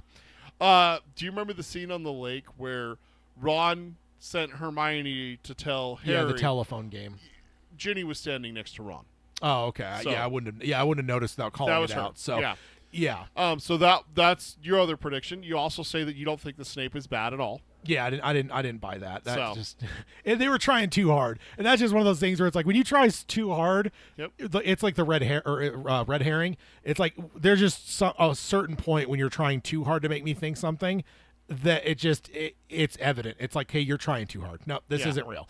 And I don't necessarily. I haven't seen anything to give me any pause on him. Yeah. Beyond that original. No, I don't believe this. Gotcha. Bronson asked in the chat if either of us have been to the Wizarding World of Harry Potter at the Universal Studios in Orlando, Florida. We have not. I did see it. You've been to Orlando. I haven't. Yeah. I didn't spend any time in the theme parks and any of the Orlando stuff, but you were there for Star Wars. I saw the castle stuff, and I was like, oh, that probably looks kind of Harry Potterish. Yeah. No, Harry Potter. The Universal. When we were on the freeway, I remember seeing it where I'm like, oh, that looks very Harry Potterish, even though I've never seen any of this stuff. Like, there's a certain look that you just associate with it, and I can't remember if I asked someone or whatever, but then maybe I even Googled it, and I'm like, no, there is a Harry Potter theme park. I'm okay, that's what I just saw. So because you were down there for Star Wars Celebration yes. in Orlando many years ago. Correct, 2017. Yeah, 2017. So yeah, I've never been to Florida, so yeah, I did see some gators too. Just wandering from the hotel to the thing, and I just really? look over in this like grassed area, and there's a fucking gator. I'm like, oh, there's a dinosaur right there. So they're just there. Yeah, I thought like I was never going to ask someone like, oh, when am I going to see a gator? Because I'm like, that's probably dumb because you're not just going to see gators everywhere in Florida. That's the like stereotype. But then I look over and I'm like, that's a gator. I'm like, by God, there's a fucking dinosaur. there's a murder log. So we got a few more to go through for you, and then we're going to wrap up the main topic. You did have a question about how long until Voldemort shows up. You said the 4th or 5th movie. Yeah, and here we are, 4th movie. Especially because we didn't see him. The reason I made that prediction was because it was like, okay, if we didn't see him in like the 1st or 2nd movie, then it's like, okay, well, the 3rd probably like you're building. I got the sense, yeah, we're going for like kind of a slow build. It's okay if you're doing a slow build, then it's going to be the 4th or 5th movie. So yeah, that's where the thought process came from. And then another question that you had is you're wondering where Dobby is. Haven't seen him since the 2nd I thought that was like a big part of this goddamn story. Yep. And it's like we saw him like twice in this whole damn thing. So I will tell you, Ted, he does have a part in this one and is cut from the movie. From this movie story. He was not in the 3rd one at all. But he was supposed to be in this one. The gillyweed that Neville gives Harry, Dobby's the one that gives it to him in the book. So. Okay. Yeah, I did like seeing the ghost girl again. That was fun. Myrtle, Moaning Myrtle. Yeah, that was fun. Straight from the book. And it was funny because when he said like the whatever bathroom, I'm like, I wonder if that's where the ghost girl's at. Yeah. That was my first because that's the only bathroom I think we've really seen. So I don't know if that's actually like the stated thing where like, you know, a reader or someone would have went, oh, that's for sure the one that okay. She haunts a girl's bathroom, and that was a prefect bathroom. So that's like the prefects are a real thing. I found out many years later after reading this. That's the thing in English schools and stuff like that, is that they're like I don't want to say teacher's pet, but they're teacher's pets. You know, they're like the kids that took honors classes. What is it, RA?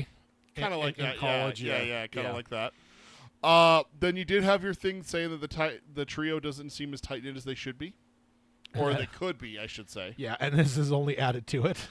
And then wondered if Ron and Hermione get fleshed out a little bit more as characters, which is why I asked. For that. And I think more Ron. I think Hermione. I still think we're kind of seeing similarly what we've seen up to this point. Like she is who she is type thing up to and not to say they're not going to expand on her more at a certain point, but I just don't think that they've necessarily spent the time to like flesh her out further. Fully, yeah. I guess like not yet. Which again, I know they got time, right? We're only halfway through. So. Yeah, we're halfway through the movies now. So, and then 2 new predictions for Tad from this movie. Ron will lose some family members. That's one of your new ones, and then things are going to get darker / dangerous. I mean, yeah, you have to at this point now, right? The villains on the scene type stuff. Yep. So, yeah, I would assume that things are going to get more dangerous, more dark. You know, I do wonder what that would mean. I guess. Yeah. Like I don't know what that'll look like or whatever.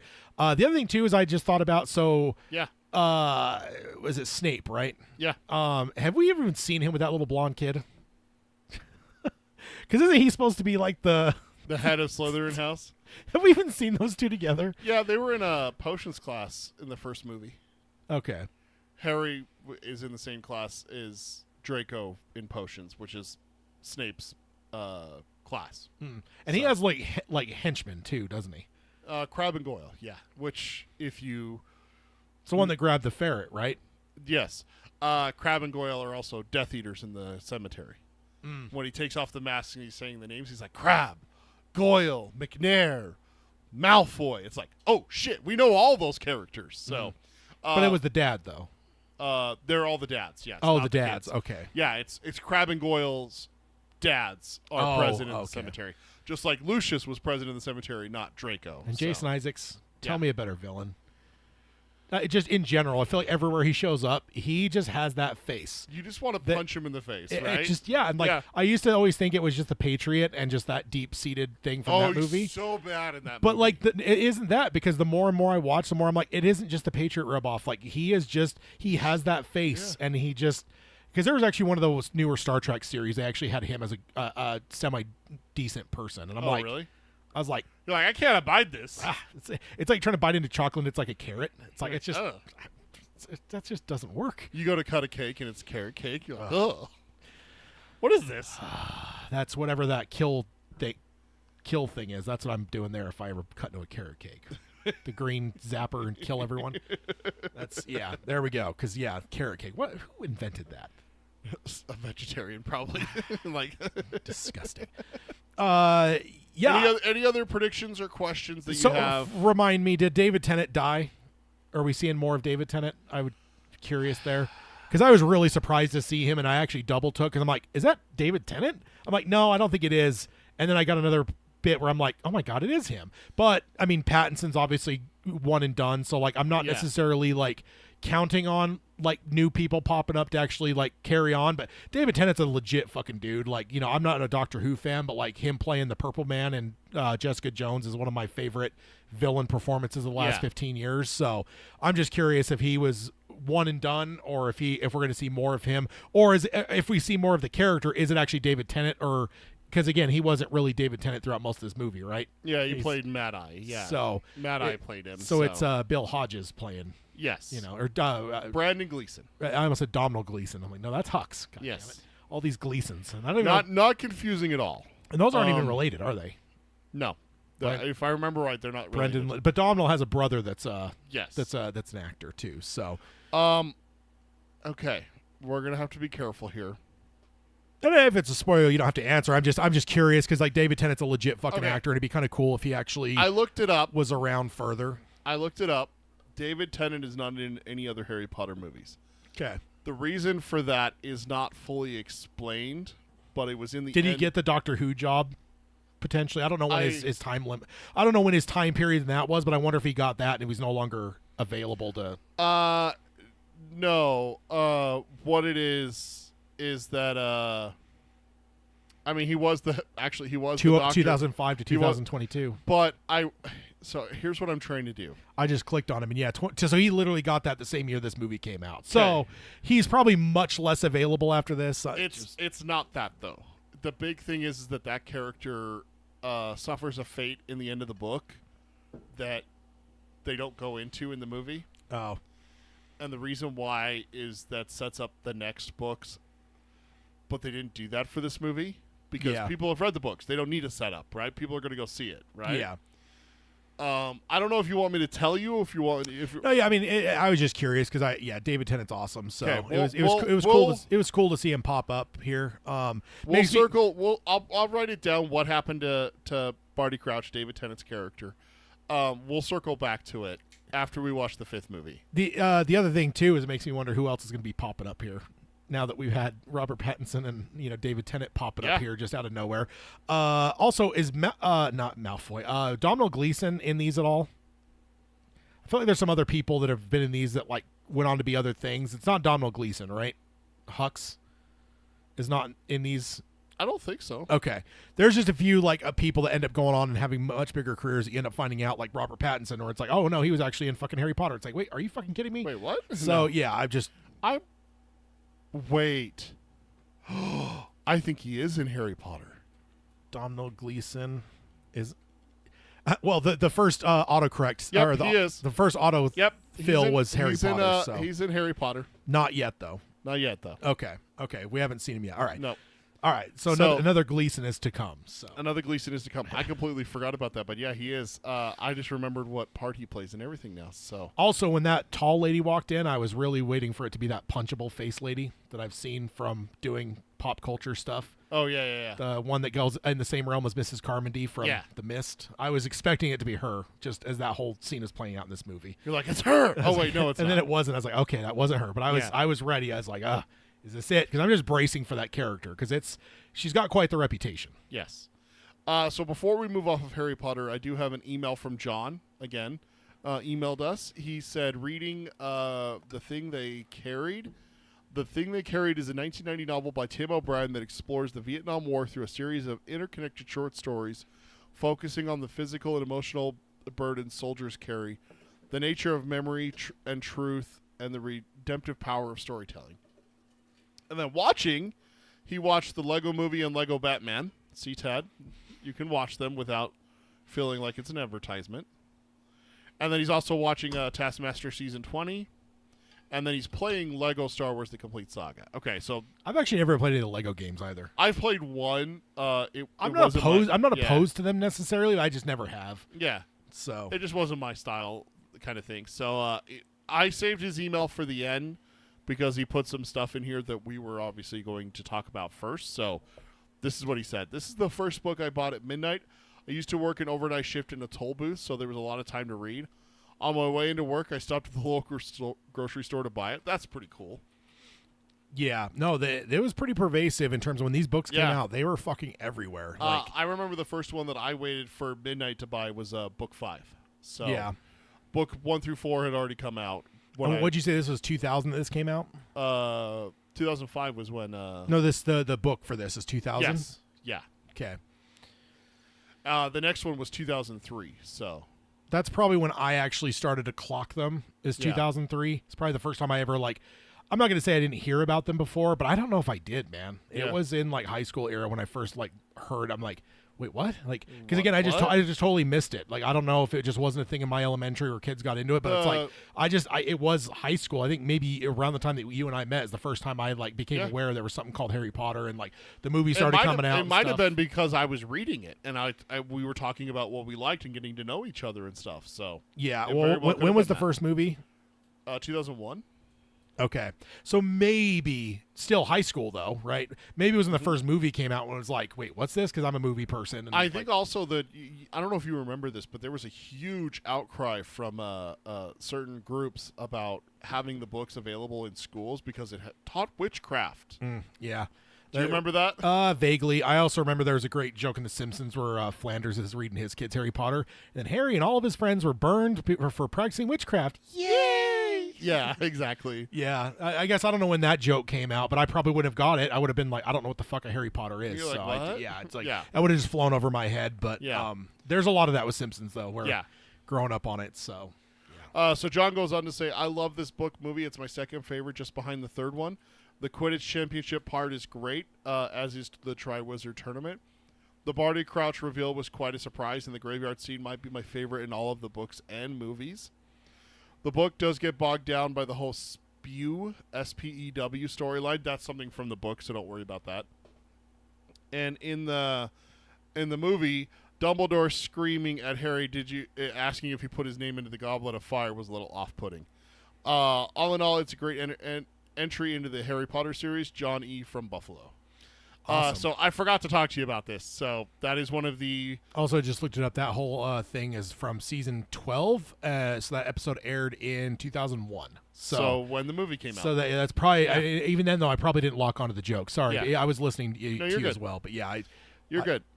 So basically, I have to explain that. Harry, did you put your name into the Goblet of Fire? It is the biggest joke in the Harry Potter universe for fans. In the book, Harry's name is called. He's sent into the other room with the other champions, and they're like, "What, do they want us back? What's going on?" And he's just like, he's just kind of like flummoxed. And then all the teachers, the headmaster, the headmistress, all of these adults come running in, and they're just arguing about what's to be done, because how it's explained in the book is that the Goblet of Fire basically makes a magical contract.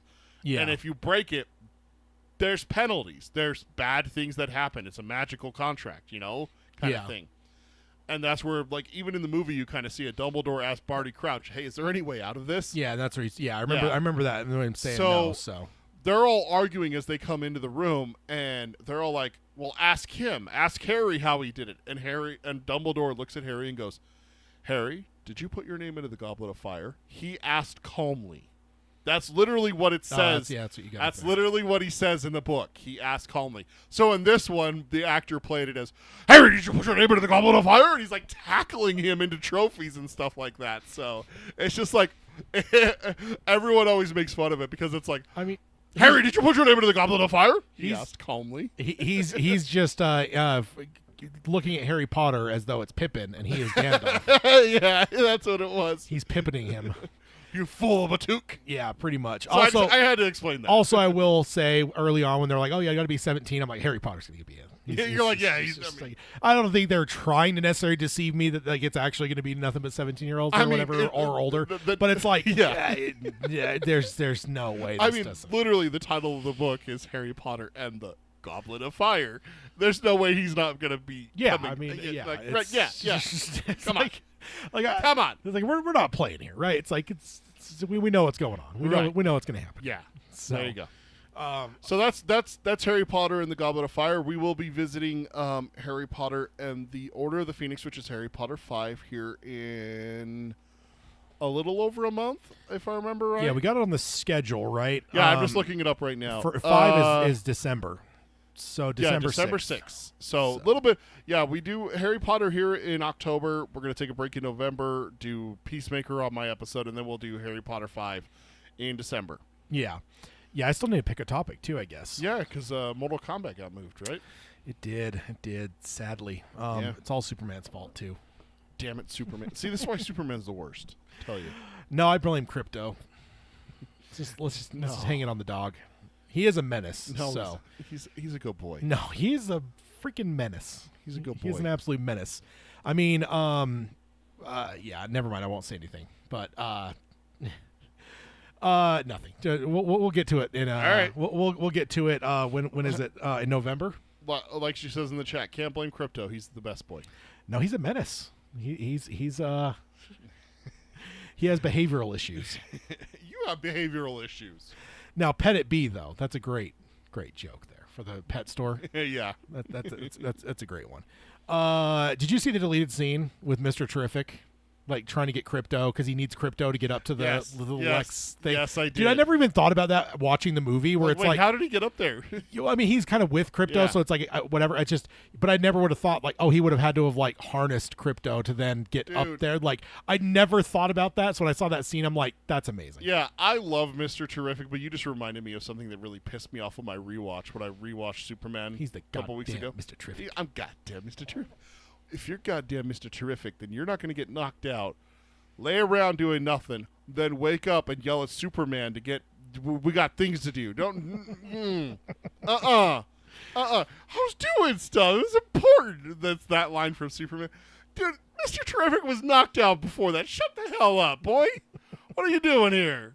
I love him. I love Mr. Oh, Terrific so much. I got so mad at him. Like, what are you doing, dude? Oh man. So now we have got some. You got some popcorn topics, right? got quite a few, I think yeah. we think we pretty well wrapped up. Well, I guess I will say in final notes for the Harry Potter style. Still enjoying it a lot. I still feel like they're doing a good job of expanding stuff out. I did lose sight of this episode, so I think it was only I don't know, less than like a few days, 3 or 4 days ago that I realized that's what this episode was. So like, and I was actually like, oh cool, we finally get to watch the 4th one, and then we're gonna end the year on the 5th one. So that means we got what 6, 7, and 8. Okay, yeah. So we still got a few more into the next year. So we're literally halfway through the movies right now because there's 8 movies, 7 books. yeah. So yeah, no, I'm definitely enjoying it. Yeah, it's good stuff. More Gary Oldman, please, and more than I mean, he's always fire, but Dad joke. he's Gary Oldman, man. 'Kay. He's the best. So we're gonna do one of my popcorn topics. Yeah, why not? I got one. I already kind of threw one out there earlier a little bit with the whole time loop thing. So I like I think that. it's weird though that you actually said that you would have been fine going through it a few times because like I would have thought you having like the family and stuff, it would have like maybe wrecked you a little bit more to like potentially upset that apple cart. The thing once I realized that it's a loop, like Well, honestly, then you could always try again, I mean, right? okay, so if I knew off the top that it's a loop, it wouldn't bother me. But the first time it happened to me and I didn't know it was a loop, I would lose my goddamn mind. okay, I got to do everything the exact same, so I end up with my wife, I end up with my daughter. I got to do everything the exact same. And me, I'd go, I'm gonna do everything opposite. Let's it's like if I went left, I'm going right. I mean, honestly, let's be perfectly honest. I'm not going to try and paint myself as some like smart guy or anything. I probably would have made the same mistake that he did by changing something and then trying to get with his wife. Yeah. And it wouldn't work because that's not how it works. Yeah. You know, kind of thing. I bet you that might happen. And if that happened, it would be like, oh no, I ruined my life, and I would just be depressed the rest of my life. And then when I died and it started over again, dude, I'd be the happiest person on the planet. Great, I know what to do. Do the exact same thing. Yeah. And then after doing that 4 or 5 times, I'd be like, eventually, what can I change? I feel like at a certain point though it would create madness because like Yeah. I haven't read the full book yet, so I don't know how it ends. Yeah. But it's like at a certain point I even thought like there'd be a point where I'm like, I wonder if I kill myself and not wait for that heart attack. Does it still happen? Does it still happen? Yeah, that's where you start experimenting. You've lived 8-9 lives worth of days. Yeah. 8-9 lives worth of years and 8-9 lives worth of experiences. At that point, it's just all right. Let's fuck around a little bit and see what happens. On one of them, where he ended up with some decent money too, he actually put himself in the hospital roughly when he knew the heart attack was going to happen because he kind of knows he's like 44 or whatever. Yeah. And so he like put himself in the hospital and shit. And his wife and kids are there, and it's like then they happen to go down to get food when the attack hit, and like the nurses are all giving him shit because they're like, oh, we're wasting a bet on a healthy person, and then like he's like, I remember seeing like the look of like sorrow in their eyes as they realize I was dying and stuff. So it's like, yeah, it's like, oh, you can't stop it. So, but yeah, no. So that's so popcorn topic. Also, Bronson said Chris Columbus, who directed the first movie, cast Daniel Radcliffe as Harry Potter after seeing his performance in David Copperfield. Oh, okay. I actually didn't know that he did stuff before Harry Potter. That's news to me. I would have assumed because he was a child actor, right? I would have just assumed that he would have. I guess which is weird. So are they doing this in order of appearance? Because it's like way out of order. Like the fact he's not at the top is kind of strange. For some of the movies, yeah, they do that. Yeah, I hate that. It's just put it with billing, for God's sake. Yeah, David Copperfield, Young David, 2 episodes, 1999. Yeah. So that's wild. He also was in The Tailor of Panama in 2001, right before Harry Potter. So okay. May have filmed him around the same time. So yeah, that's interesting. Because I would have expected, kind of like the new kid, right? Also, you know what? I completely forgot. Did you see the new? They actually have an image of. God damn it! Why do I keep blanking on his name? Dick Solomon. John Lithgow. John Lithgow. They have an image out of him as Dumbledore. I was about to say I haven't figured it out yet to actually like get a thing built in to like pull it up on the screen on the fly. But there is an image out there of him in full costume and makeup. Oh, he looks great. He really does. Looks good. I can't wait because I love him, John Lithgow. He's such a great actor. Yeah, he's got the half moon spectacles, the big white beard and everything, long white hair. Yeah, he looks good. Looks really good. So yeah, sorry, I will. That's my commitment. I'm going to figure out before next episode the ability to have something built in to work because I know people do it. I've seen it online, and I know they're using the same software I am. So I think I know how to do it. I just need to sort it out and get it to where I can just like pop something up and. I know how to do it on mine. But you have one giant monitor, and I use 2 separate monitors. So that's where what I do is in OBS, I display my one monitor, and it's full screen on the game that I play. So that's where it's easy. You just click and drag over to that monitor. Yeah. But you use one giant monitor, so that might be a little bit different. I'll figure it out, though, because I would like to be able to have the ability to just like, Oh, yeah, by the way.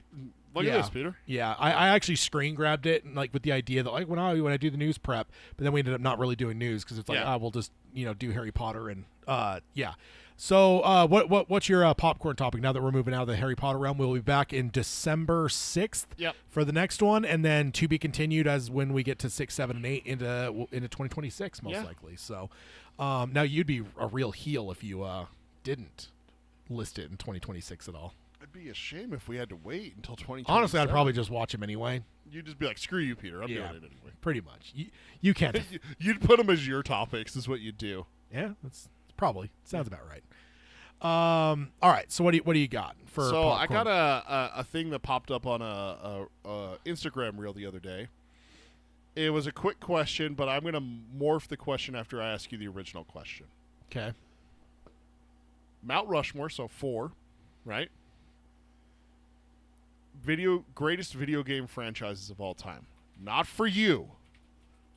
For video games. In your opinion, what are the 4 greatest video game franchises for video games? Because that's where the guy was like clarifying the one that was being asked the question. He's like, oh, so my 4 favorite franchises. He goes, no. What are the 4 greatest franchises? I think that makes it easier when you're just talking about like overall, right? Yeah. So it's going to be Mario for sure. Mario absolutely deserves a spot on there. Probably Grand Theft Auto. Okay. It's got to be in there. Okay. People can say whatever they want. It's not all going to be retro, although GTA is retro at this point. Some of those are quite retro. Yeah. But it's like that's one of the highest grossing video games of all time. It's kind of like it's been a game changer for all time video games. Yeah. Oh man. Again, I'm trying to think outside of my own realm. I do think Halo probably falls in there. Like your entire Xbox ecosystem kind of lived or died on Halo. Yeah. So, I would think that Halo probably goes in there as well. Okay. God, I think Sonic to an extent, but I don't know if Sonic's good enough. I know he was kind of the cornerstone for Sega, but I don't know if he counts well enough. What about something outside of console gaming? All 3 you listed are console games. So what about if we look at something that's not console? I don't know if there's enough. Again, it might be my bias, but Mortal Kombat. Mortal Kombat's in there. So on the PC realm, you could say something like Doom, like for like old school, like the original kind of first person shooter type stuff. I mean, original that was successful. I don't know if there was stuff before that necessarily. I mean, there probably was. I mean, Wolfenstein was before it, wasn't it? I'm not sure. Doom remember. is pretty damn early. That was a pretty old game, the original one especially. So, because I remember playing that. I want to say I played that in like Windows 95 or 98, like early gaming for me. Like some of the earliest like PC gaming. Wolfenstein 3D was released in 1992, 1 year before Doom in 1993. Okay. I played Wolfenstein. I never played Doom when I was a kid.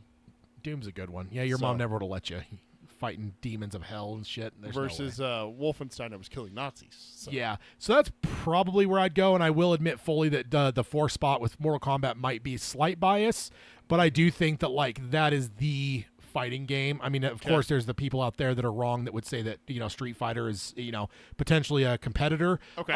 But I'm gonna say my editorializing and say they're completely wrong because Mortal Kombat is it's way more iconic. I think like the fact that like Street Fighter's only working on their 2nd movie and Mortal Kombat's had 5 or 6 movies if you count the animated ones as well. Like, how many Mortal Kombat games have there been versus Street Fighter games?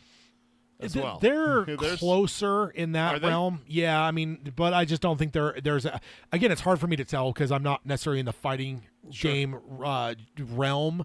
So maybe like, and I know that like, the big debate's always been like Street Fighter 2 versus some of the MK games. So that is certainly one of their golden achievements. But yeah, I mean, there's also, when you circle back, you got to think about things like Zelda, Metroid Prime. There's some stuff in the Nintendo realm that whatever, actually, maybe I'll actually pull off Mortal Kombat, as heartbreaking as it is, Tetris. Okay. You're talking one of the most iconic and there is a franchise for Tetris. If someone's going to argue against it, there's been 100 Tetris games. My initial reaction kinds. was be like, no, there's no franchise for Tetris. I mean, but even just like 3-4 years ago, we got a multiplayer Tetris. Yeah, 99. Tetris 99. There was, but I mean, there's also like Tetris on the NES or on the Game Boy versus on the NES. Like those have all been different. Yep. Like they have a big business where Tetris.com you can go and play like on like the actual browser and just play. It just when you talk about the iconic nature, I mean, they just made a movie about the Tetris stuff, right? And I always remember the scene from that. I haven't even seen the whole movie, but I've seen the clip where he's like, they were showing him the Game Boy, and it's like the very first, and like, okay, and like he asks him some questions and shit. And he's just like, if you want to sell a couple 100,000 of these to kids, put Mario with it. But if you want to sell millions of these, put Tetris with it. And like that's what they chose, and I truly believe that's the reason that Game Boy was as widespread as it was, is because grandma can play Tetris. Grandma's not going to play my Mario. dad played Tetris on the computer. So 100%. So absolutely. I think outside fringe level, if you want to talk dark horses, Wii Sports. If If you want to talk more modern, Okay. because again, in that same realm of everyone on the fucking planet played Wii Sports, like that is one of the most like. I mean, they were buying Wii's to put in fucking retirement homes and stuff, Sure. and like so like. When like that sparked it by saying grandma could play Tetris is like everyone and their fucking dogs played the Wii, and majority of the people that played it only played Wii Sports. I think that I think the one that I would argue with for your fourth spot when it comes to like Tetris is a great one. I think you nailed it there, but I think there's one that especially for like PC gaming, and one that still to this day has a huge following despite it being almost 30 years old, is World of Warcraft.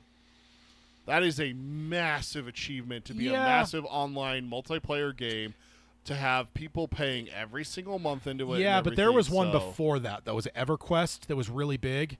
And then World of Warcraft replaced it. And it probably stuck around longer, but EverQuest was like really fucking big. And I think that may have been one of the inspirations for the Warcraft people to be like, hey, we need to get in on like that kind of thing.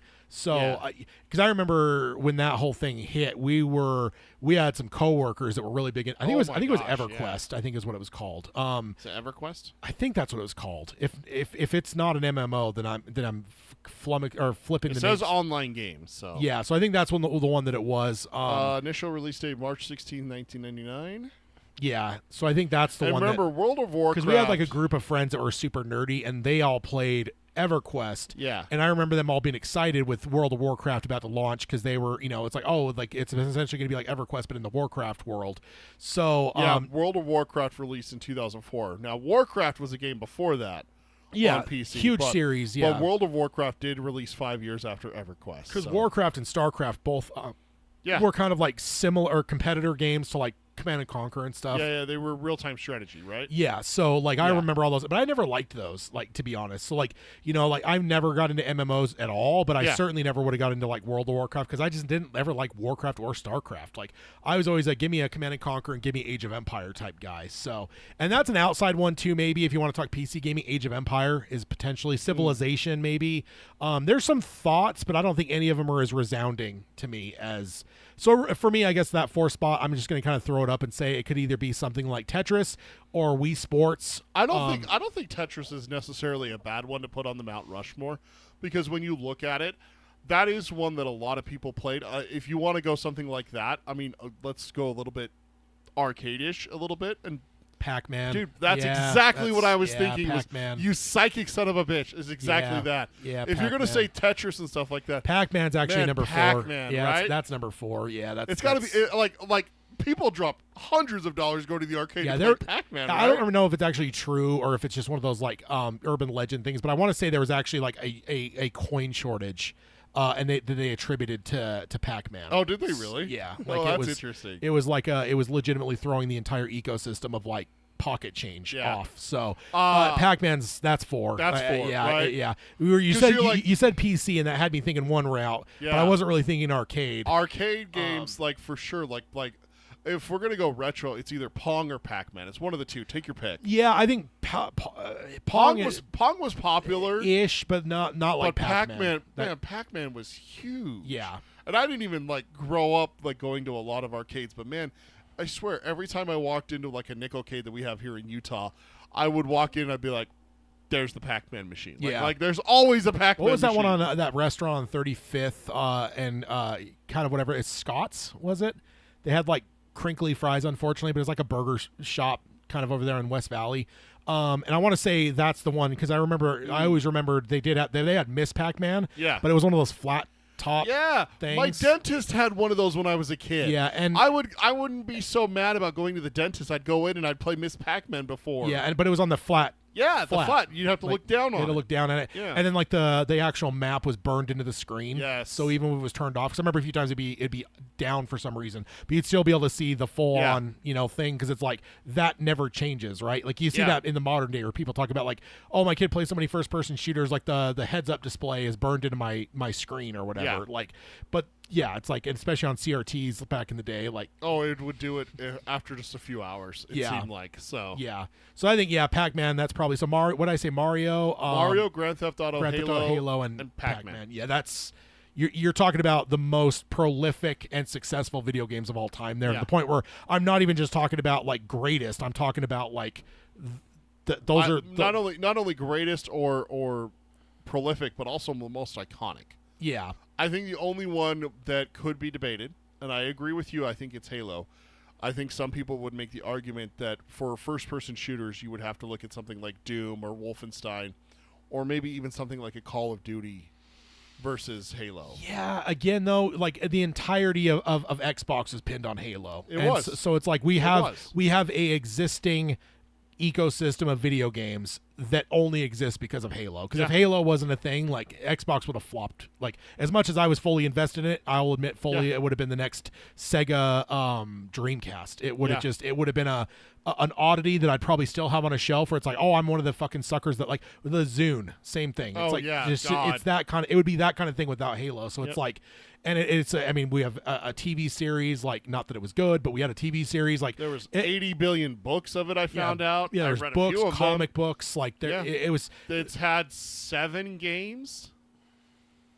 Something like I think that. No, 8, 9. Plus, what about the RTSs and stuff too? Remember those? The Halo RTS, Halo Wars. Yeah. Then you had how many Halo games are there? I don't think this is our first Mount Rushmore either. I feel like earlier in the show, no, we've done different Mount Rushmores, but this is one that I liked. Mount Rushmores are fun. Not a Mount Rushmore of Tad. Mount Rushmore of Tad thinking for the industry. Yeah. So, Halo Combat Evolved 2, 3, Halo Wars, ODST, Reach, Halo 4, 5, Halo Wars 2, and Halo 6. We have 10 Halo games. Other titles also include Spartan Assault, Fireteam Raven, Halo Recruit, and Halo the Master Chief Collection. That doesn't count. Yeah. So I would say there's 10 games. Yeah. Oh, Halo Spartan Assault is the top-down shooter. I remember when they announced that, and I was like, what the fuck is this? Yeah. And then Fireteam Raven is the arcade one, like Area 51, Jurassic Lost World, those shooter ones. So yeah, if we're talking arcades, I'm going to throw out there, I know it doesn't go on our Mount Rushmore, but arcade-wise, Teenage Mutant Ninja Turtles. Oh my god, I love the Turtles the arcade Simpsons. game. The Simpsons game. X-Men. Those are classic. The X-Men one. The X-Men one, yeah. You got Blitz. You know, the only problem with the X-Men was you couldn't play as Magneto. Because he's the bad guy. Nah, Magneto was right, sir. That's all I'm saying. He's still a villain. Nah. Right or wrong doesn't give you the right to murder people. That's all I'm going to say. That took longer than I expected. So, oh man. All right. So, We'll also I did what you said, for your wife's benefit for the subtitle on this slide here. Pop, pop, pop. Like Pennywise. Yeah. Popcorn. I don't know if she noticed it, but hopefully she notices it now that it is Pennywise. Now the only does that second one say Pep? Did I typo it? I think you typoed it. I was typing pretty quick.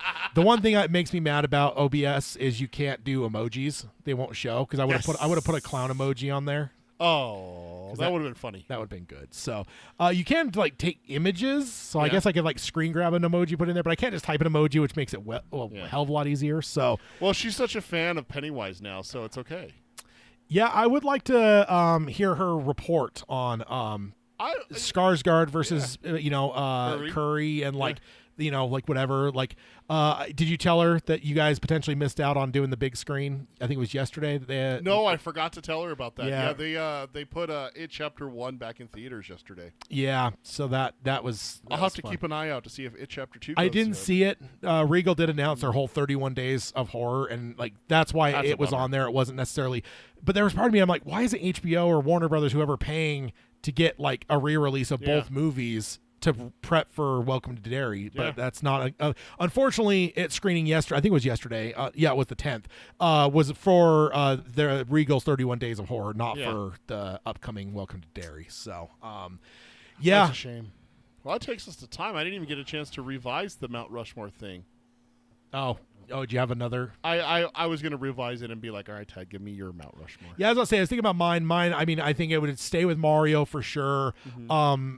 I'd probably say GoldenEye because that was the beginning of first-person shooters for me. Halo would probably stay on there, and then Mortal Kombat. So it's not too far from what I already said. Because, again, I kind of grew up real time with this whole industry, largely. So it's I feel like a lot of, my biggest impacts are the things that were like culturally impactful, right? And I think mine came later to video games. Since I came later to video games, I think mine's going to be different. Mario would not make mine because I didn't have a Nintendo. I never played Mario. So I think mine would be Halo for sure, because that I've told this story before. I took my PlayStation 2, traded it in after playing Halo for an hour at your house. Yeah. I'm like, I'm done. I'm going to go get an Xbox. I'm going to go trade in everything PlayStation and get an Xbox just to be able to play Halo. And I did. I need a Palpatine good button. Good. I would definitely put Halo up there. I would put the Batman Arkham games on there. That changed my life. I mean, that's why you're a Batman fan largely. I mean, I know you liked Batman before, but like you weren't as big a fan as I am now. You were a normal 90s kid that grew up with the animated series. Yeah. You saw some Keaton movies, but you weren't. I would say you weren't. I was not reading comics, knowing the lore. Like, I got into a discussion one time on Facebook with one of my friends who's like, Nightwing is so useless. He doesn't do anything. I'm like, you realize he's really powerful, right? No. I'm like, you realize he's really powerful. She's like, name one thing that he's done that's impressive. I'm like, he beat Ra's al Ghul in a sword fight. She's like, what? I'm like, yeah, not once, 3 times. Ra's al Ghul and Nightwing have gone head-to-head in sword fights 3 times. And all 3 times, Nightwing's beat his ass. So, no. No more slander of Nightwing. I did listen to the Peacemaker official podcast, which you see a lot of clips of it online and stuff. And there was one point when they were asking who would win in a fight between Peacemaker and Green Lantern. Yeah. And James Gunn's like, Green Lantern? He's like, that's not even a question. They're like, are you sure? He's like, Lantern can fight Superman. Yeah. Like, Peacemaker has no chance. No. And I'm glad that, like, he didn't just, like, spin it to, like, play to the show they're producing. But even Cena at one point was asked at, like, a convention where, like, do you think, Peacemaker would, like, how would he do against Superman? He's like, are you kidding me? Like, he would be destroyed. Like, there wouldn't be a chance. They did ask about Batman. He had a little bit of a different answer there, but that's because he thinks lowly of Batman, and Batman needs to put him in his place. But that'll do it for this episode. I do need to hit our next episode. Next on. Where's my slide? I Next guess time on Geekery Abides. First, we also got to do emails. First, we want right. to email the show, Peter at geekeryabides.com or Tad, TADD, at geekeryabides.com.